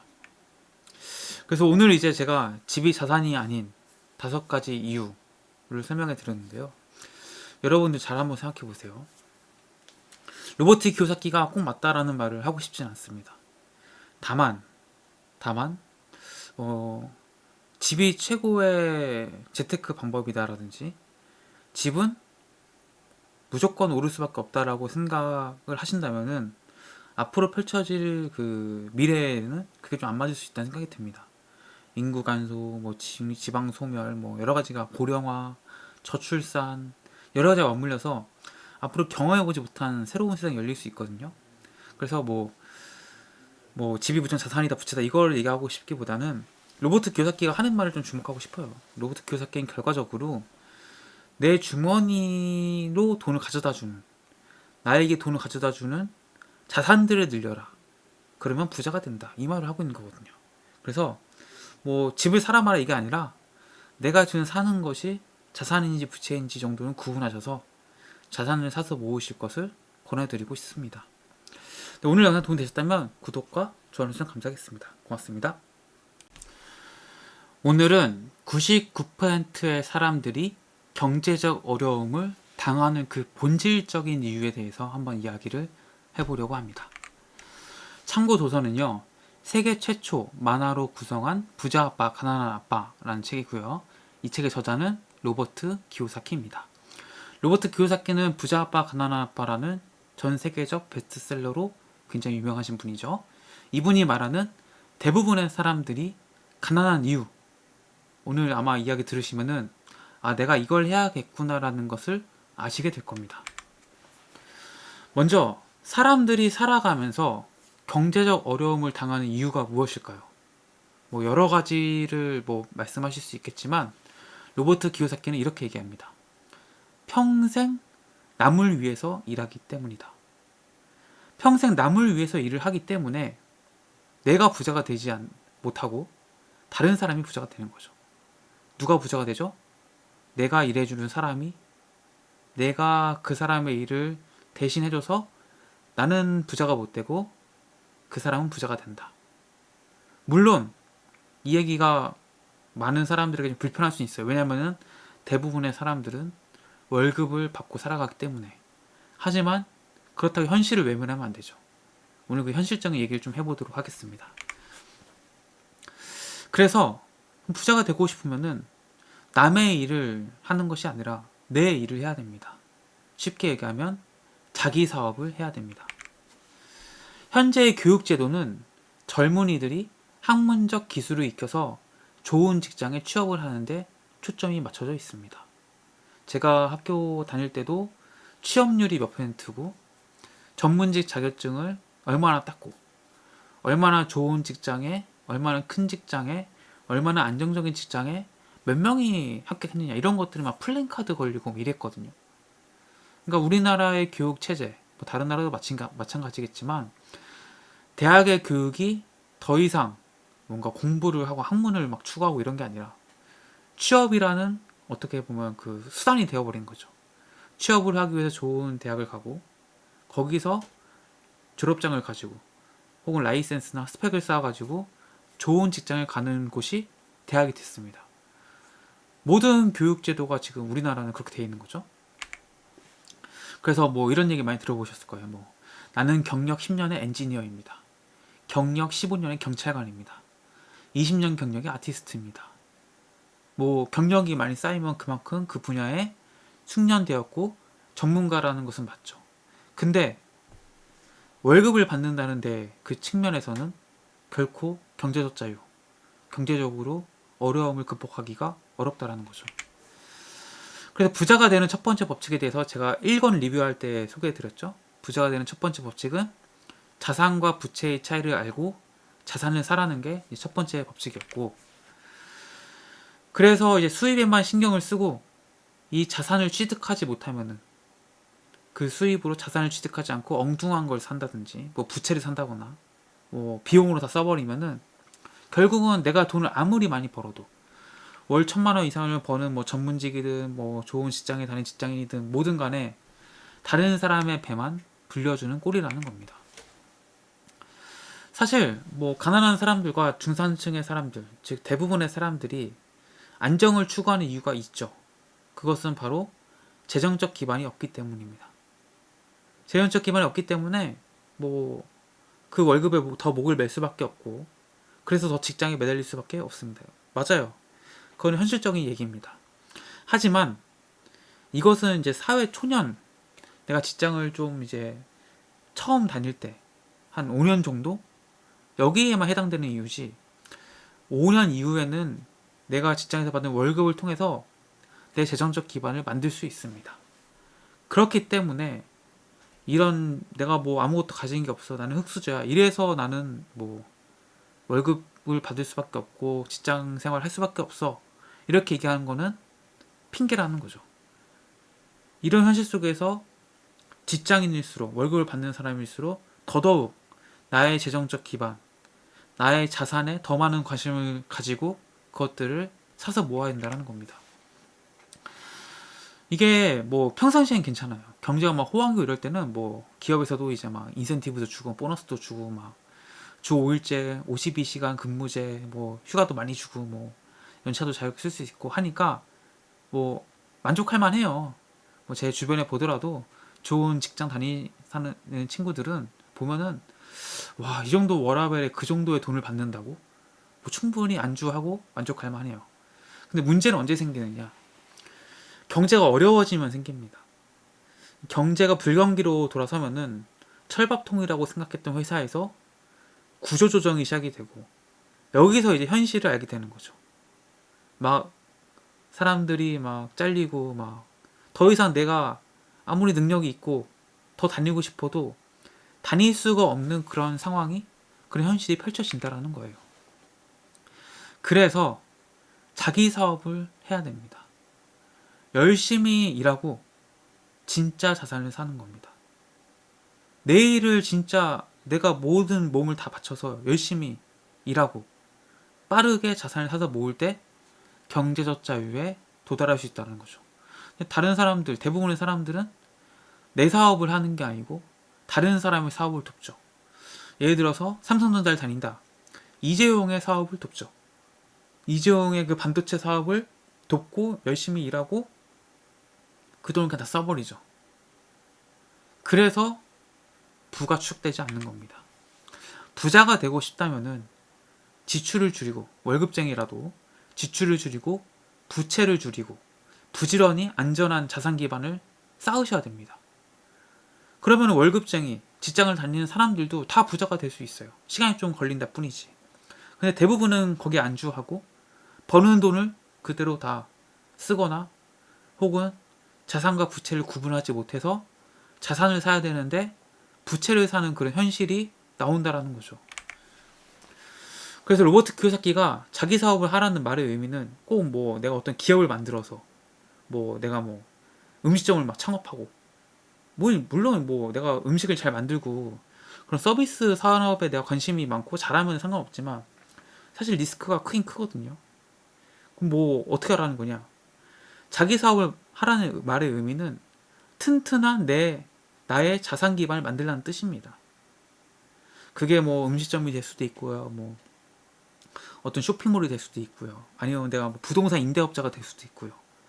어떤 형태든지 내 사업에 내 시간과 내 에너지를 다 쏟아가지고 하루빨리 내 자산 기반을 구축해서 경제적 자유를 누리라는 겁니다. 그리고 이렇게 생각하셔야 돼요. 자산으로 들어간 돈은 내 직원이 된다라는 생각 갖고 계셔야 돼요. 로버트 키요사키에 따르면 자산이란 건 뭐죠? 내 주머니로 돈을 가져다 주는 거죠. 내 주머니로 돈을 가져다 주는 거. 그러니까 어떻게 되죠? 내 주머니로 돈을 가져다 주니까 마치 내가 쓴 직원이 나를 위해서 일을 해주는 그런 개념이 된 거죠. 그래서 자산은 그게 뭐 부동산이 됐든 뭐 사업체 됐든 뭐든 간에 그게 사람 형태 아니더라도 내 직원이 한 명, 두 명 늘어나는구나. 나를 위해서 일해주는 직원이 한 명, 두 명 늘어나는구나. 그 직원들이 뭐 한 명일 때 좀 적을 수 있겠지만 10명이 되고 100명이 되고 1000명이 되면은 그때부터는 그 돈이 엄청나게 커지겠죠. 그런 원리, 그런 논리로 따라서 우리가 자산 기반을 구축하고 부자가 될 수 있는 길로 나아가야 한다는 겁니다. 그래서 오늘 결론 말씀드리면은 남의 사업 하지 마십시오. 자기 사업을 해야 됩니다. 내 사업 뭐 난 사업가를 뭐 주변에 있지도 않고 사업이란 걸 하나도 난 모른다. 그냥 공부하셔야죠. 책을 보시고 유튜브에도 워낙 컨텐츠가 많잖아요. 사업도 여러 가지가 있어요. 정말 꼭 장사를 하라는 게 아닙니다. 여러 사업 중에서 나한테 맞는 걸 찾아가지고 그걸 바탕으로 튼튼한 자산을 만들면은 결과적으로 남들보다 훨씬 빠르게 또 궁극적으로 내 경제적 자유가 올 수밖에 없다. 이것을 꼭 명심하시고 이렇게 나아가셨으면 좋겠습니다. 오늘 영상이 도움이 되셨다면 구독과 좋아요 해주셔서 감사하겠습니다. 고맙습니다. 오늘은 사람들이 부자 되지 못하는 5가지 이유에 대해서 한번 이야기를 해보도록 하겠습니다. 참고 도서는요, 세계 최초 만화로 구성한 부자 아빠, 가난한 아빠라는 책이고요. 이 책의 저자는 로버트 기요사키입니다. 이 로버트 기요사키는 사람들이 부자 되지 못하는 5가지 이유를 얘기하고 있어요. 오늘 그 이야기를 할 건데 하나하나 살펴보도록 하겠습니다. 가장 첫 번째는 돈을 잃는다는 두려움입니다. 돈을 잃는다는 두려움. 뭐 당연한 감정이죠, 사실은. 우리가 어디에 투자했을 때 내가 가진 돈을 잃어버리면 어떡하지? 손실보면 어떡하지? 이런 두려움에 휩싸이게 되는데 그것이 첫 번째라는 거예요.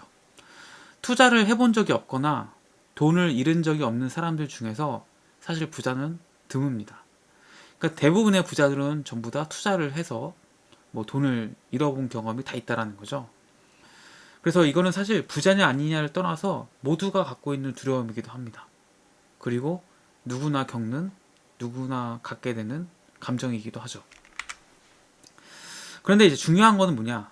누구나 이제 갖는 감정이기 때문에 사실은 두려움 그 자체가 중요하기보다는 그것을 다루는 방식이 더 중요하다는 거죠.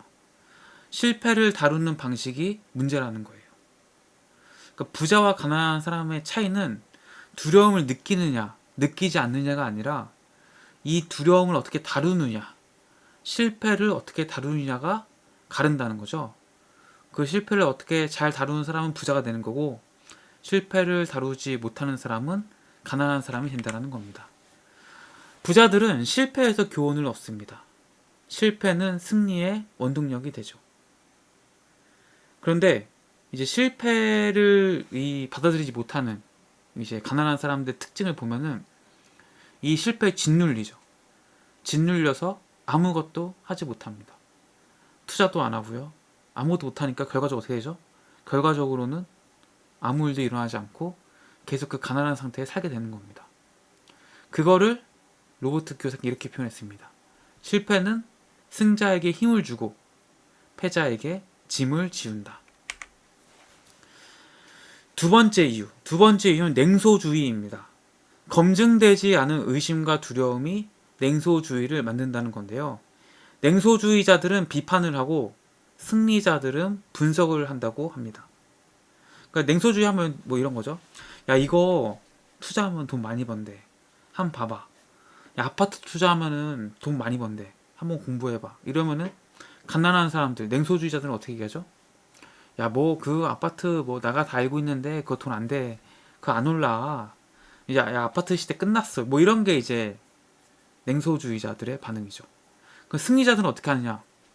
이 아파트가 옆에 있는 아파트보다 얼마나 싼지, 주변에 뭐 개발 호재는 없는지, 왜 싸면 왜 싼지, 오를 만한 여지는 있는지 없는지 이런 것들을 분석을 한다는 겁니다. 사실 성공의 길을 알기 위해서 많은 교육이 필요한 것은 아닙니다. 대부분의 사람들은 의심 때문에 성공하지 못하는 경우가 훨씬 많더라는 거예요. 세 번째, 게으름입니다. 게으름. 우리는 이제 바쁘다는 핑계로 재산을 돌보지 않습니다. 또 바쁘다는 핑계로 건강을 돌보지도 않죠. 원인은 모두 똑같아요. 바쁘다는 핑계죠.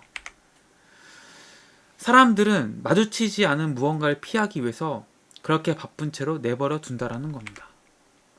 나는 그것을 할 여유가 없다라는 말 대신에 어떻게 하면 그 일을 할 수 있을까? 그런 말이 머리를 열어준다는 거죠. 저도 뭐 사실 뭐 바쁘다는 핑계로 운동을 안 하고 있고, 바쁘다는 핑계로 뭐 이것저것 안 하는 것들이 많은데, 그런 것들이 다친 결과를 만들어내죠. 바쁘니까 안 하게 되고, 바쁘니까 안 알아보게 되고, 바쁘니까 하지 않는 거죠. 그러면은 현재 상태가 계속 유지가 되겠죠. 아무 일도 일어나지 않는다.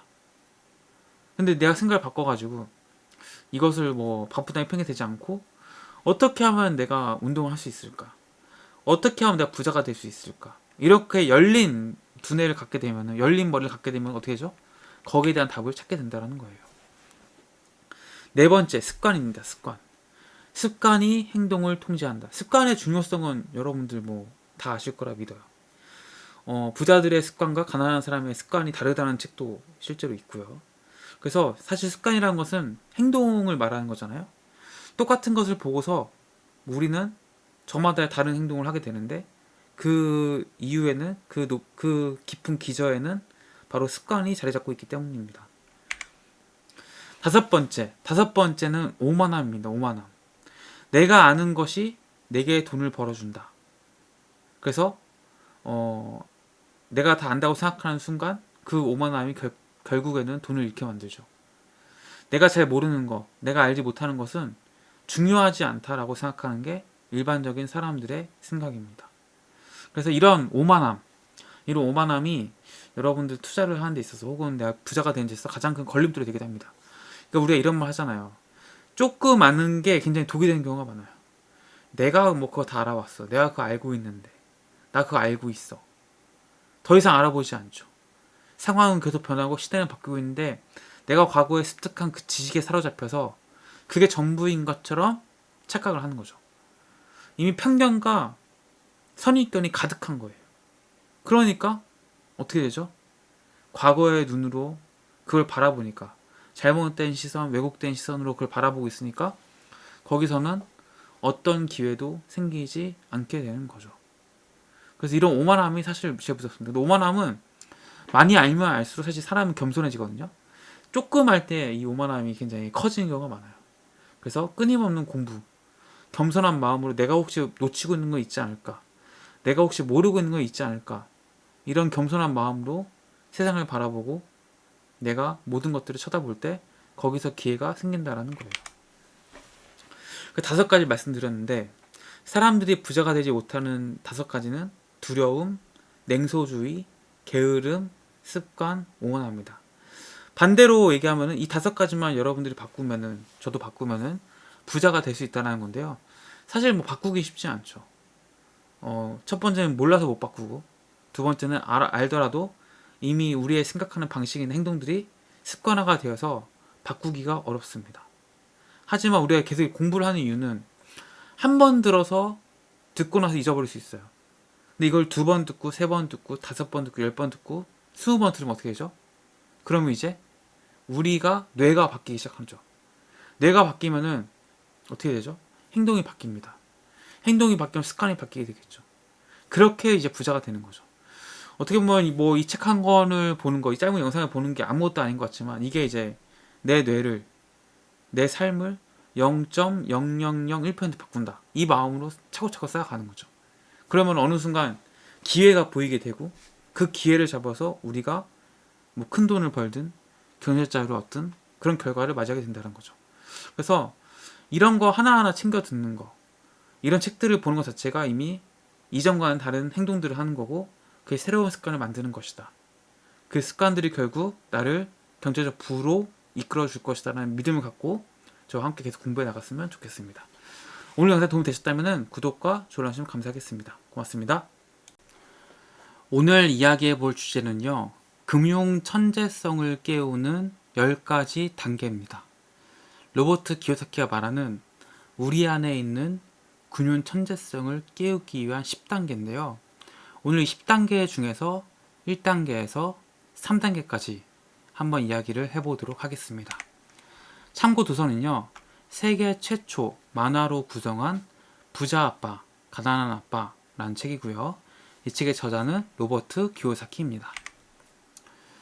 일단 1단계 현실보다 더 큰 이유가 필요하다 입니다. 대부분의 사람들에게 그들이 부자가 되고 싶거나 재정적으로 자유롭고 싶은지를 물어보면은 모두 다 거의 10명 중에 제가 봤을 때 9명, 10명은 예라고 답을 할 겁니다. 다 부자가 되고 싶어 하죠. 그런데 이제 현실의 벽에 부딪히게 됩니다. 현실의 그 벽은 너무 높죠. 너무 멀고 너무 높습니다. 또 넘어야 될 산도 너무 많습니다. 그래서 대부분의 사람들이 부자가 되지 못하는 거죠. 그래서 이유가 충분히 강력하지 않으면은 이 직면한 현실이 더 크게 보이기 때문에 좌절을 하게 되는 겁니다. 나 막 부자가 되고 싶어. 그래서 뭐 부동산 투자 막 공부하고 주식 투자 공부하고 막 투자도 한두 번 해보는데 이게 뭐 생각처럼 잘 되지 않죠. 역시 난 안 되나 봐 하고 좌절을 하게 된다는 거죠. 그때 이제 내가 그 이유, 목표가 분명하지 않으면 거기서 멈추게 되고 결국 나는 부자가 되지 못한다는 거죠. 부자들은 돈을 잃더라도 뭐 투자했으니까 잃을 수 있지. 다음에 더 잘해보자. 나 자신 있어. 이렇게 생각하고 계속 앞으로 나아간다는 거죠. 그러다 보면 어떻게 되죠? 역경을 극복하고 지식과 경험을 쌓으면서 결국은 돈에서 자유로워진다는 겁니다. 그래서 여러분들이 뭔가 경제적 자유, 부자가 되고 싶다고 한다면은 강력한 이유나 목적이 반드시 필요합니다. 막연하게 나 부자 되고 싶어. 뭐 이렇게 해서 그냥 술술술 되지 않아요. 유튜브에도 보시면 알겠지만 뭐 부자가 됐던 그 수많은 사람들은 다 어려움을 극복해낸 사람들이거든요. 그런 역경과 뭔가 어려움, 힘듦은 필요 않고 찾아온다. 그래서 그것을 극복하고 나아가기 위해서는 강력한 이유나 목적이 반드시 필요하다는 겁니다. 두 번째, 나는 매일 선택한다. 사람들은 자신이 직접 선택하길 원하죠. 그래서 우리는 하루에도 수없이 많은 선택들을 하고 삽니다. 그리고 실제로 이 경제적 자유에도 이 선택이 큰 영향을 미쳐요. 우리는 현금이 들어올 때마다 선택할 수 있어요. 내가 가난하게 될지 부자가 될지. 우리의 소비 습관이 우리가 누구인지를 바로 나타내게 됩니다. 가난한 사람들은 가난한 소비 습관을 가지고 있죠. 100만 원, 200만 원을 벌어서 전부 다 뭐 해외여행을 간다든지, 전부 다 뭐 비싼 그 명품 백들을 할부로 산다든지, 뭐 이런 것들이 뭐 사는 것 자체가 나쁘다고 얘기하고 싶지 않아요. 하지만 경제적 자유를 이루고 부자가 되는 데는 별로 바람직해 보이지는 않는다. 뭐 이 정도는 생각해 볼 수 있겠죠? 대부분의 사람들은 이처럼 부자가 되지 않는 걸 선택합니다. 나는 부자가 되고 싶어 라고 하면서 뭔가 크루즈 여행 다니고, 뭐 분기마다 한 번씩 세계 해외여행 나가야 되고, 고급 호텔에 가서 파티하고 밥 먹어야 되고, 이런 것들이 부자처럼 보이고 싶은 거거든요. 부자처럼 보이고 싶은 이유는 뭐죠? 부자가 아니라는 거죠. 인구의 90%에게 부자가 되는 것은 너무나 괴롭고 힘든 일입니다. 왜?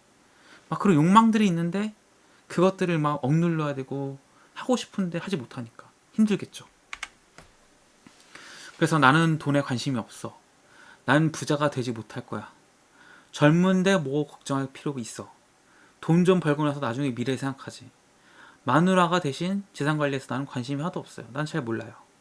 이런 식으로 이제 뭔가 돈과 거리가 있거나 스스로 돈에 대해 초월하신 분들이 생기는데, 부자 아빠는 이제 이렇게 얘기해요. 이렇게 생각을 하고 삶을 살아간다면은 두 가지를 놓치게 된다고. 그 두 가지는 바로 시간과 배움의 가치입니다. 시간은 매우 소중한 자산입니다. 시간을 그냥 흘려보내는 것은 돈을 그냥 써버리는 것보다 어떻게 보면 훨씬 더 나쁜 최악의 선택이거든요. 많은 사람들이 난 돈이 없어서 뭔가 배우지 못해, 이렇게 핑계를 대가면서 뭐 돈에 대한 공부나 여러 가지 뭔가 배우는 것을 뭔가 꺼리거나 하지 않는 경우가 있습니다. 하지만 돈이 없기 때문에 배우지 않는다는 것은 이유가 될 수 없죠. 여러분 다 아시죠? 요즘 워낙 뭐 책도 많이 나와 있고 유튜브도 무료로 볼 수 있고 너무 잘 돼 있기 때문에 뭔가 돈이 없어서 내가 뭔가 배울 기회가 없다? 이런 것은 맞지 않는 얘기다. 이 부자 아빠는 재산을 장기적 관점에서 본다고 합니다. 빨리 부자 되는 것을 좋아하지 않는다는 거죠. 대부분의 사람들이 이제 사기를 당하고 망한 이유가 빨리 부자 되고 싶거든요. 그 빨리 부자 되고 싶은 마음에 결과적으로 무리한 투자를 하게 되고 잘 모르는데 투자를 하게 되고, 그러면서 결과적으로 내가 가진 돈을 오히려 잃게 되는 그런 안 좋은 결말을 맞이하게 되더라. 그래서 부자 아빠는 오히려 천천히 내가 경험해야 될 거, 겪어야 될 것들, 극복해야 될 어려움들 다 하나하나 배우고 헤쳐나가면서 부자가 되는 것을 원한다는 거죠. 이 변화를 환영하고 겸손하게 배우려는 마음이야말로 가장 큰 자산이라고 얘기하고 있어요. 3단계, 친구들을 신중하게 선택하라. 로버트 키요사키의 부자 친구들은 돈에 대해서 자주 이야기합니다. 돈에 대해서 근데 흥미가 있는 거지, 뭐 나 이거 뭐 돈 많아 뭐 자랑하고 막 허풍 떨고 이런 거 아니라는 거죠. 근데 경제적으로 어려운 친구들은 돈이나 사업, 뭐 투자에 대해 이야기하는 걸 오히려 꺼린다는 거예요. 보통 이제 돈이 없는 친구들이 부자 친구들을 만나 하는 얘기가 뭐냐? 너네 회사에 일자리 없어? 돈 좀 꿔줘? 이런 걸 묻는다는 거죠. 돈 버는 방법에 대해서 물어봐야 되는데 이런 건 물어보지 않고 뭐 어떻게 보면 좀 그 외적인 것들, 부자 되는 것과 상관없는 것들만 이야기하고 말을 한다는 얘기입니다. 그래서 가난하거나 두려워하는 사람들의 말을 들을지 말라고 부자 아빠는 얘기해요. 재산 모으기가 힘든 이유는 자신에게 솔직해져야 되고 대중과 함께 가지 않아야 되기 때문입니다. 뭐 최근에 삼성전자가 뭐 굉장히 위기론이 많이 나오죠. 5만 원대까지 왔어요 지금. 이런 상황에서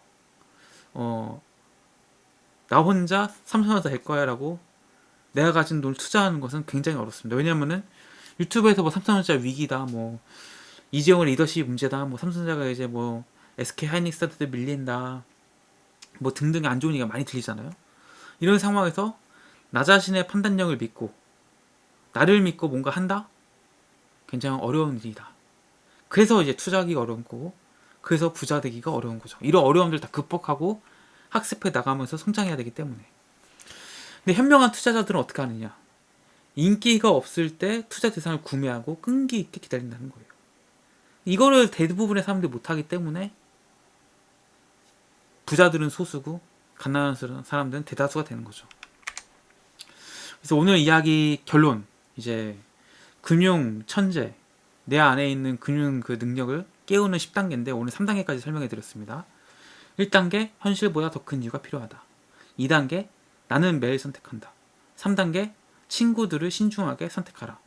이 세 가지를 일단 기억하시고 다음 영상에서 제가 이제 뒤에 4단계, 5단계, 6단계 설명해 드리도록 하겠습니다. 오늘 영상 도움이 되셨다면 구독과 좋아요 좀 감사하겠습니다. 고맙습니다. 오늘은 금융 천재성을 깨우는 10가지 단계에 대해서 이야기해 보도록 하겠습니다. 지난번에서 이제 1에서 3단계까지 말씀드렸고 오늘은 4단계, 5단계, 6단계에 대해서 말씀드리도록 하겠습니다. 참고 도서는요, 세계 최초 만화로 구성한 부자 아빠 가난한 아빠라는 책이고요. 이 책의 저자는 로버트 기요사키입니다. 지난 시간에 좀 얘기 나눴던 거를 정리해 보면은 1부터 3단계까지 말씀을 드렸는데, 일단 1단계 현실보다 더 큰 이유가 필요하다. 2단계 나는 매일 선택한다.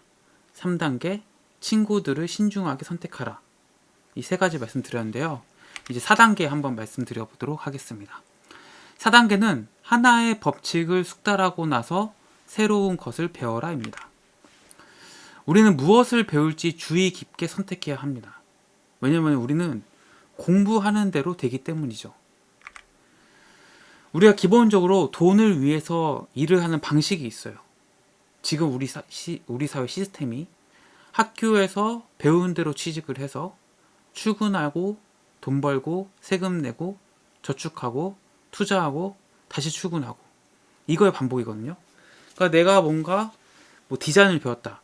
그럼 이 전공을 살려서 뭔가 하려고 하고, 내가 뭐 예를 들어서 뭐 화학공학을 배웠다. 그럼 이제 화학공학과 관련된 뭐 기업에 취업을 해서 이제 돈을 벌고 이렇게 이제 되어 있다라는 거죠. 이게 기본적으로 우리가 돈을 버는 방식입니다. 근데 만약에 이게 행복하면 아무 문제가 없습니다. 그런데 내가 좀 일에 뭔가 지쳤다. 현타가 온다. 내가 받는 그 돈의 액수가 좀 마음에 들지 않는다. 이러면은 이게 이제 바로 강력한 신호예요. 뭐냐? 이 돈 버는 공식, 돈 버는 방식을 바꿀 때라는 것을 알려주는 강력한 신호입니다. 세상은 빨리 변하고 여러분들 그리고 제가 알고 있는 지식은 금방 헌 지식이 됩니다. 문제는 얼마나 빨리 배우느냐. 새로운 지식은 더 빨리 방식을 찾는데 소중한 밑거름이 된다는 거죠. 시대가 빨리 변하고 있는데 여전히 나는 공부를 안 하고 예전의 것만 알고 있다.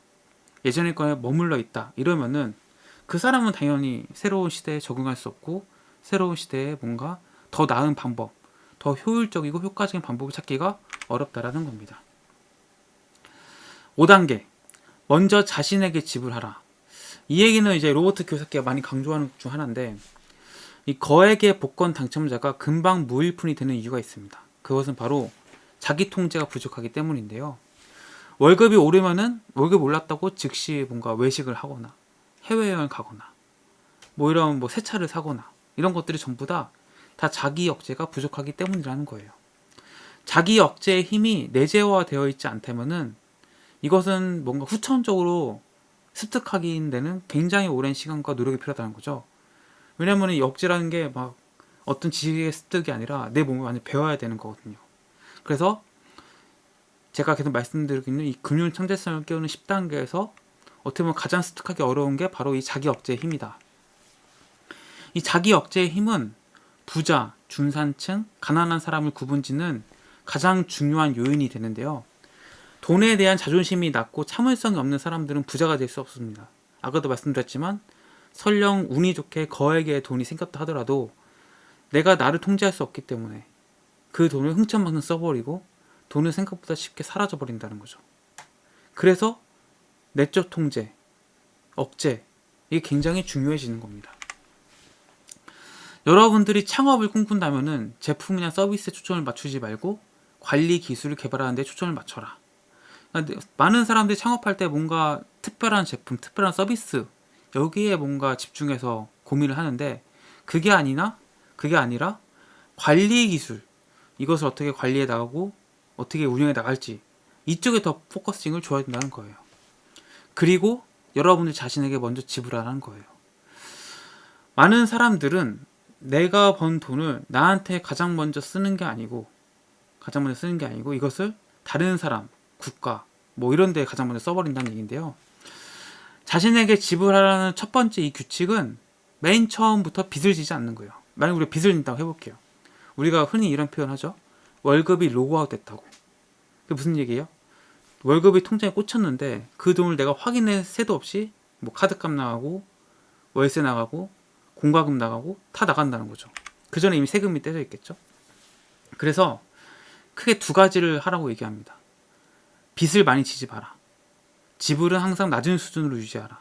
그리고 돈이 모자랄 때 지불 압력이 높아지더라도 내버려 두라는 얘기를 하고 있습니다.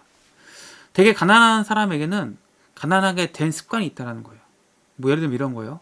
아, 이번에 돈 부족해. 적금 부은 거 깨야겠어. 이 카드비 다른 카드에서 대출 받아서 갚아야지. 이런 행동들, 이런 습관들이 결국은 그 사람을 가난하게 만든다는 건데 부자가 될 사람에게는 부자의 습관이 있다고 얘기해요. 저축은 저축이고 따로 벌었어야지. 무슨 일이 있어도 자산을 견고하게 지키는 행동, 선택을 한다는 건데 부자들은 절대 적금을 깬다거나 내가 모아둔 자산 이것을 잃어버리거나 깨치는 이런 선택을 하지 않는다는 거예요. 그것이 부자와 가난한 사람을 나누는 하나의 기준이 된다. 이 습관들이 쌓여서 시간이 지나면은 부자와 가난한 사람을 만든다라는 겁니다. 5단계. 중개인들에게 잘 지불하라. 대부분은 중개인들의 높은 수임료를 싫어합니다. 저도 싫어해요. 여러분도 아마 싫어할 거예요. 아니, 아파트 뭐 하나 소개해준다고 몇백만 원씩 가져가는 사람들. 근데 로버트 기요사키는 중개인에게 후하게 수임료를 지불하라고 얘기해요.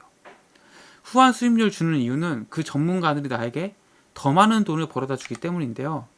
정보화 시대에 중요한 것은 나보다 훨씬 나은 그 분야의 정보 천병들이라는 거예요. 그들은 시장에 대한 눈과 귀가 되어줍니다. 그리고 내 시간과 내 돈을 줄여주죠. 로버트 기요사키는 중개인들을 뽑을 때 면접을 본다고 하는데 이 면접을 본대요. 당신의 자산은 얼마입니까? 내 자산 관리가 되지도 않는 상태에서 뭔가 다른 사람의 뭔가 자산 이런 거를 관리한다? 이것은 자격이 안 된다는 거죠. 그래서 오늘 제가 3가지 말씀드렸는데 4단계 하나의 법칙을 숙달하고 나서 새로운 것을 배워라. 5단계 먼저 자신에게 지불하라. 그리고 6단계 중개인들에게 잘 지불하라. 이 중에서 가장 어려운 게 나 자신을 억제하는 힘이라고 그랬죠.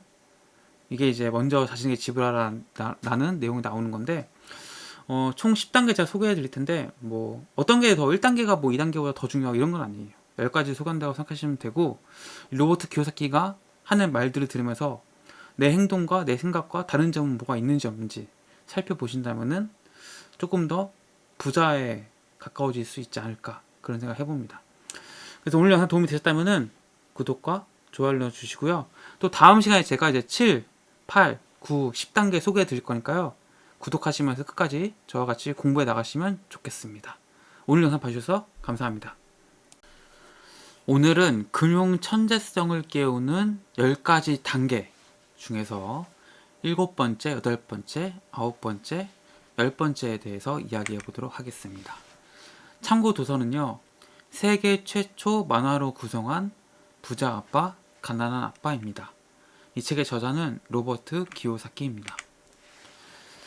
제가 지지난 영상하고 지난 영상을 통해서 이제 금융 천재성을 깨우는 1단계부터 6단계까지 말씀드렸었는데요. 1단계는 현실보다 더 큰 이유가 필요하다. 2단계 나는 매일 선택한다.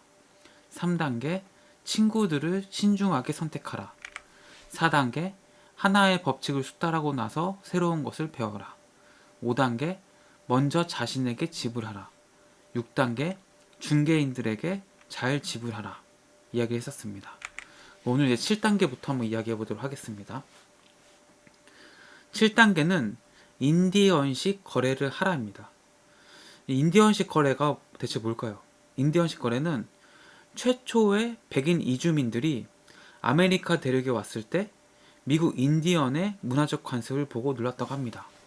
뭘 보고 놀랐냐? 인디언들이 이제 뭐 여러 가지 뭐 담요, 뭐 식품, 뭐 이렇게 환대를 해줬단 말이죠. 근데 그냥 주고 감사히 받았는데 인디언들이 그걸 다시 돌려달라고 한 거예요. 그래서 이것을 보고 이제 인디언식 거래라고 하는데, 그냥 상대방한테 준 게 아니고 그 준 것을 되찾아오는 거라는 거죠. 이 자산 부분의 세계에서는 인디언식 주기가 부자가 되는데 필수적이라는 거예요. 로버트 기요사키는 이 인디언식 주기에서 착안해서 이렇게 투자를 해야 된다고 얘기하는데요. 예를 들면 이런 거예요. 아파트를 싸게 사서 임대를 놓고 원금을 빨리 회수하는 거죠. 그러니까 예를 들어서 뭐 내가 뭐 1억짜리 오피스텔 사가지고 대출을 받아가지고 뭐 8천만 원 받았다 칠게 대출을. 그럼 2천만 원 남았죠? 이거를 월세 뭐 50만 원에 냈다. 그럼 이제 1년에 600만 원이잖아요. 그럼 4년 뒤에는 내가 투자한 2천만 원에 대한 원금이 다 이제 회수가 되죠. 그러면 나는 이제 그 돈을 가지고 또다시 이제 다른 오피스텔이나 아파트를 사는 거죠. 이런 식으로 내가 투자했던 돈들을 다시 돌려받는 이런 식의 인디언식 거래를 해서 투자를 해 나가야 된다고 얘기해요. 자산 부분에 있어서는 특히 더 이렇게 신경 써서 해야 된다고 얘기합니다. 그래서 투자를 할 때는 공짜를 바라야 한다고 로버트 기요사키는 이야기합니다. 위험성은 제한적이거나 낮아야 한다고 얘기해요. 8번째, 자산이 사치품을 산다. 포르쉐를 사고 싶다. 이러면은 은행에서 대출을 받는 것이 가장 빠릅니다. 하지만 부채를 늘리지 않고 자산 부분에 초점을 맞췄다는 거죠. 로버트 기요사키는. 그래서 뭔가 포르쉐를 사서, 포르쉐는 이제 로버트 기요사키에 따르면은 자산이 아니라 부채죠. 그러니까 이런 식으로 뭐 차를 산다든지 이런 부채를 늘리지 않고 자산을 사서 모았다고 얘기하는 거예요. 당장의 소비보다 자산을 사서 모아서 소득을 늘려 나가야 된다는 거죠. 그러면은 뭐 명품 백이나 뭐 이런 포르쉐 같은 거는 언제 사야 되냐? 로버트 기요사키는 뭐 평생 사지 마라 이런 건 아니고 자산에서 나오는 소득을 가지고 사야 된다고 얘기해요. 내가 노동을 하고 막 근로를 해서 어렵게 번 돈이 아니라 뭐 예를 들어 오피스텔을 투자를 했어요. 50만 원씩 매달 월세를 받아요. 그것들을 모아서 뭐 명품백이나 포르쉐를 사는 거는 괜찮지만 뭐 적금을 깨서 혹은 뭐 대출을 받아서 할부로 이런 식으로는 사지 말라고 얘기하고 있습니다. 9번째, 영웅의 필요성. 머릿속에 영웅이 있으면 엄청난 천재성의 힘과 용기를 빌릴 수 있다고 얘기하고 있습니다. 흔히 얘기해서 여기서 영웅이라는 것은 롤 모델을 얘기합니다. 그러니까 내가 뭐 어떻게 하는 상황에서 내가 존경하는, 내가 좋아하는 이 사람은 어떻게 했을까? 예를 들면 이런 거예요. 뭐 경제가 되게 안 좋고 불황이고 주식이 막 폭락을 할 때 워런 버핏이라면 어떻게 했을까? 뭐 이런 식으로 생각을 하는 거죠. 로버트 기요사키라면 어떻게 했을까? 뭐 꼭 뭐 투자 쪽이 아니어도 뭐 이순신 장군이라면 어떻게 했을까? 이런 식으로 내 마음속이 영웅이었다면은 이 상황에 어떻게 했을까를 떠올리고 상상을 해보면은 내 안에 있는 천재성과 내 안에 잠자고 있던 그 잠재 능력들이 힘을 쓸 수 있다는 겁니다. 10번째, 가르치면 받을 것이다. 무언가를 원한다면 먼저 주어라 라고 얘기하고 있는데요. 로버트 키요사키는 계약을 위해서 남들이 계약하는 것을 먼저 돕는다고 얘기해요. 그러면 내게도 마술처럼 큰 기회가 오더라는 거죠. 그래서 내가 원하는 것을 남들에게 먼저 주면은 남들은 그것을 더 큰 것으로 더 많이 가지고 온다라는 거예요. 그래서 원하는 것이 있으면 먼저 주라고 로버트 키요사키는 얘기하고 있습니다. 그래서 오늘 이제 인디언식 거래를 하라, 자산이 사치품을 산다, 영웅의 필요성, 가르치면 받을 것이다 까지 해가지고 로버트 키요사키의 총 이제 내 안의 근육 천재를 깨우는 10단계 총 다 말씀드렸는데요. 이 책에 대해서 이제 다 제가 리뷰를 했습니다. 이게 뭐 만화로 된 책이고 또 이제 뭐 어린 친구들을 대상으로 만들어진 책이다 보니까 실제 부자 아빠 가난한 아빠의 책보다는 훨씬 더 내용이 함축적이고 훨씬 더 쉽게 풀어쓴 부분이 있는 것 같긴 해요. 하지만 로버트 키요사키가 말하고자 하는 핵심 이야기들은 다 들어있다 생각이 들고, 그리고 제가 로버트 키요사키 책을 많이 리뷰했었는데 로버트 키요사키에서 배워야 될 것은 이제 크게 두 가지인 것 같습니다. 하나는 자산과 부채를 구분해서 자산을 사고 부채를 사지 말아야 된다. 이게 첫 번째고요. 제 영상을 보신 분이라면은 여기서 말한 자산이 무엇이고 부채가 무엇인지 아시겠죠? 자산이라는 것은 내 주머니로 돈을 가져다 주는 것, 부채는 내 주머니에 돈을 빼가는 것을 의미합니다. 내 주머니로 돈을 가져다 주는 것을 늘리면 늘릴수록 어떻게 되죠? 그러면 점점 내 주머니로 오는 돈들이 늘어나겠죠? 그럼 그 사람은 당연히 부자가 될 수밖에 없습니다. 그리고 이제 두 번째는 뭐냐?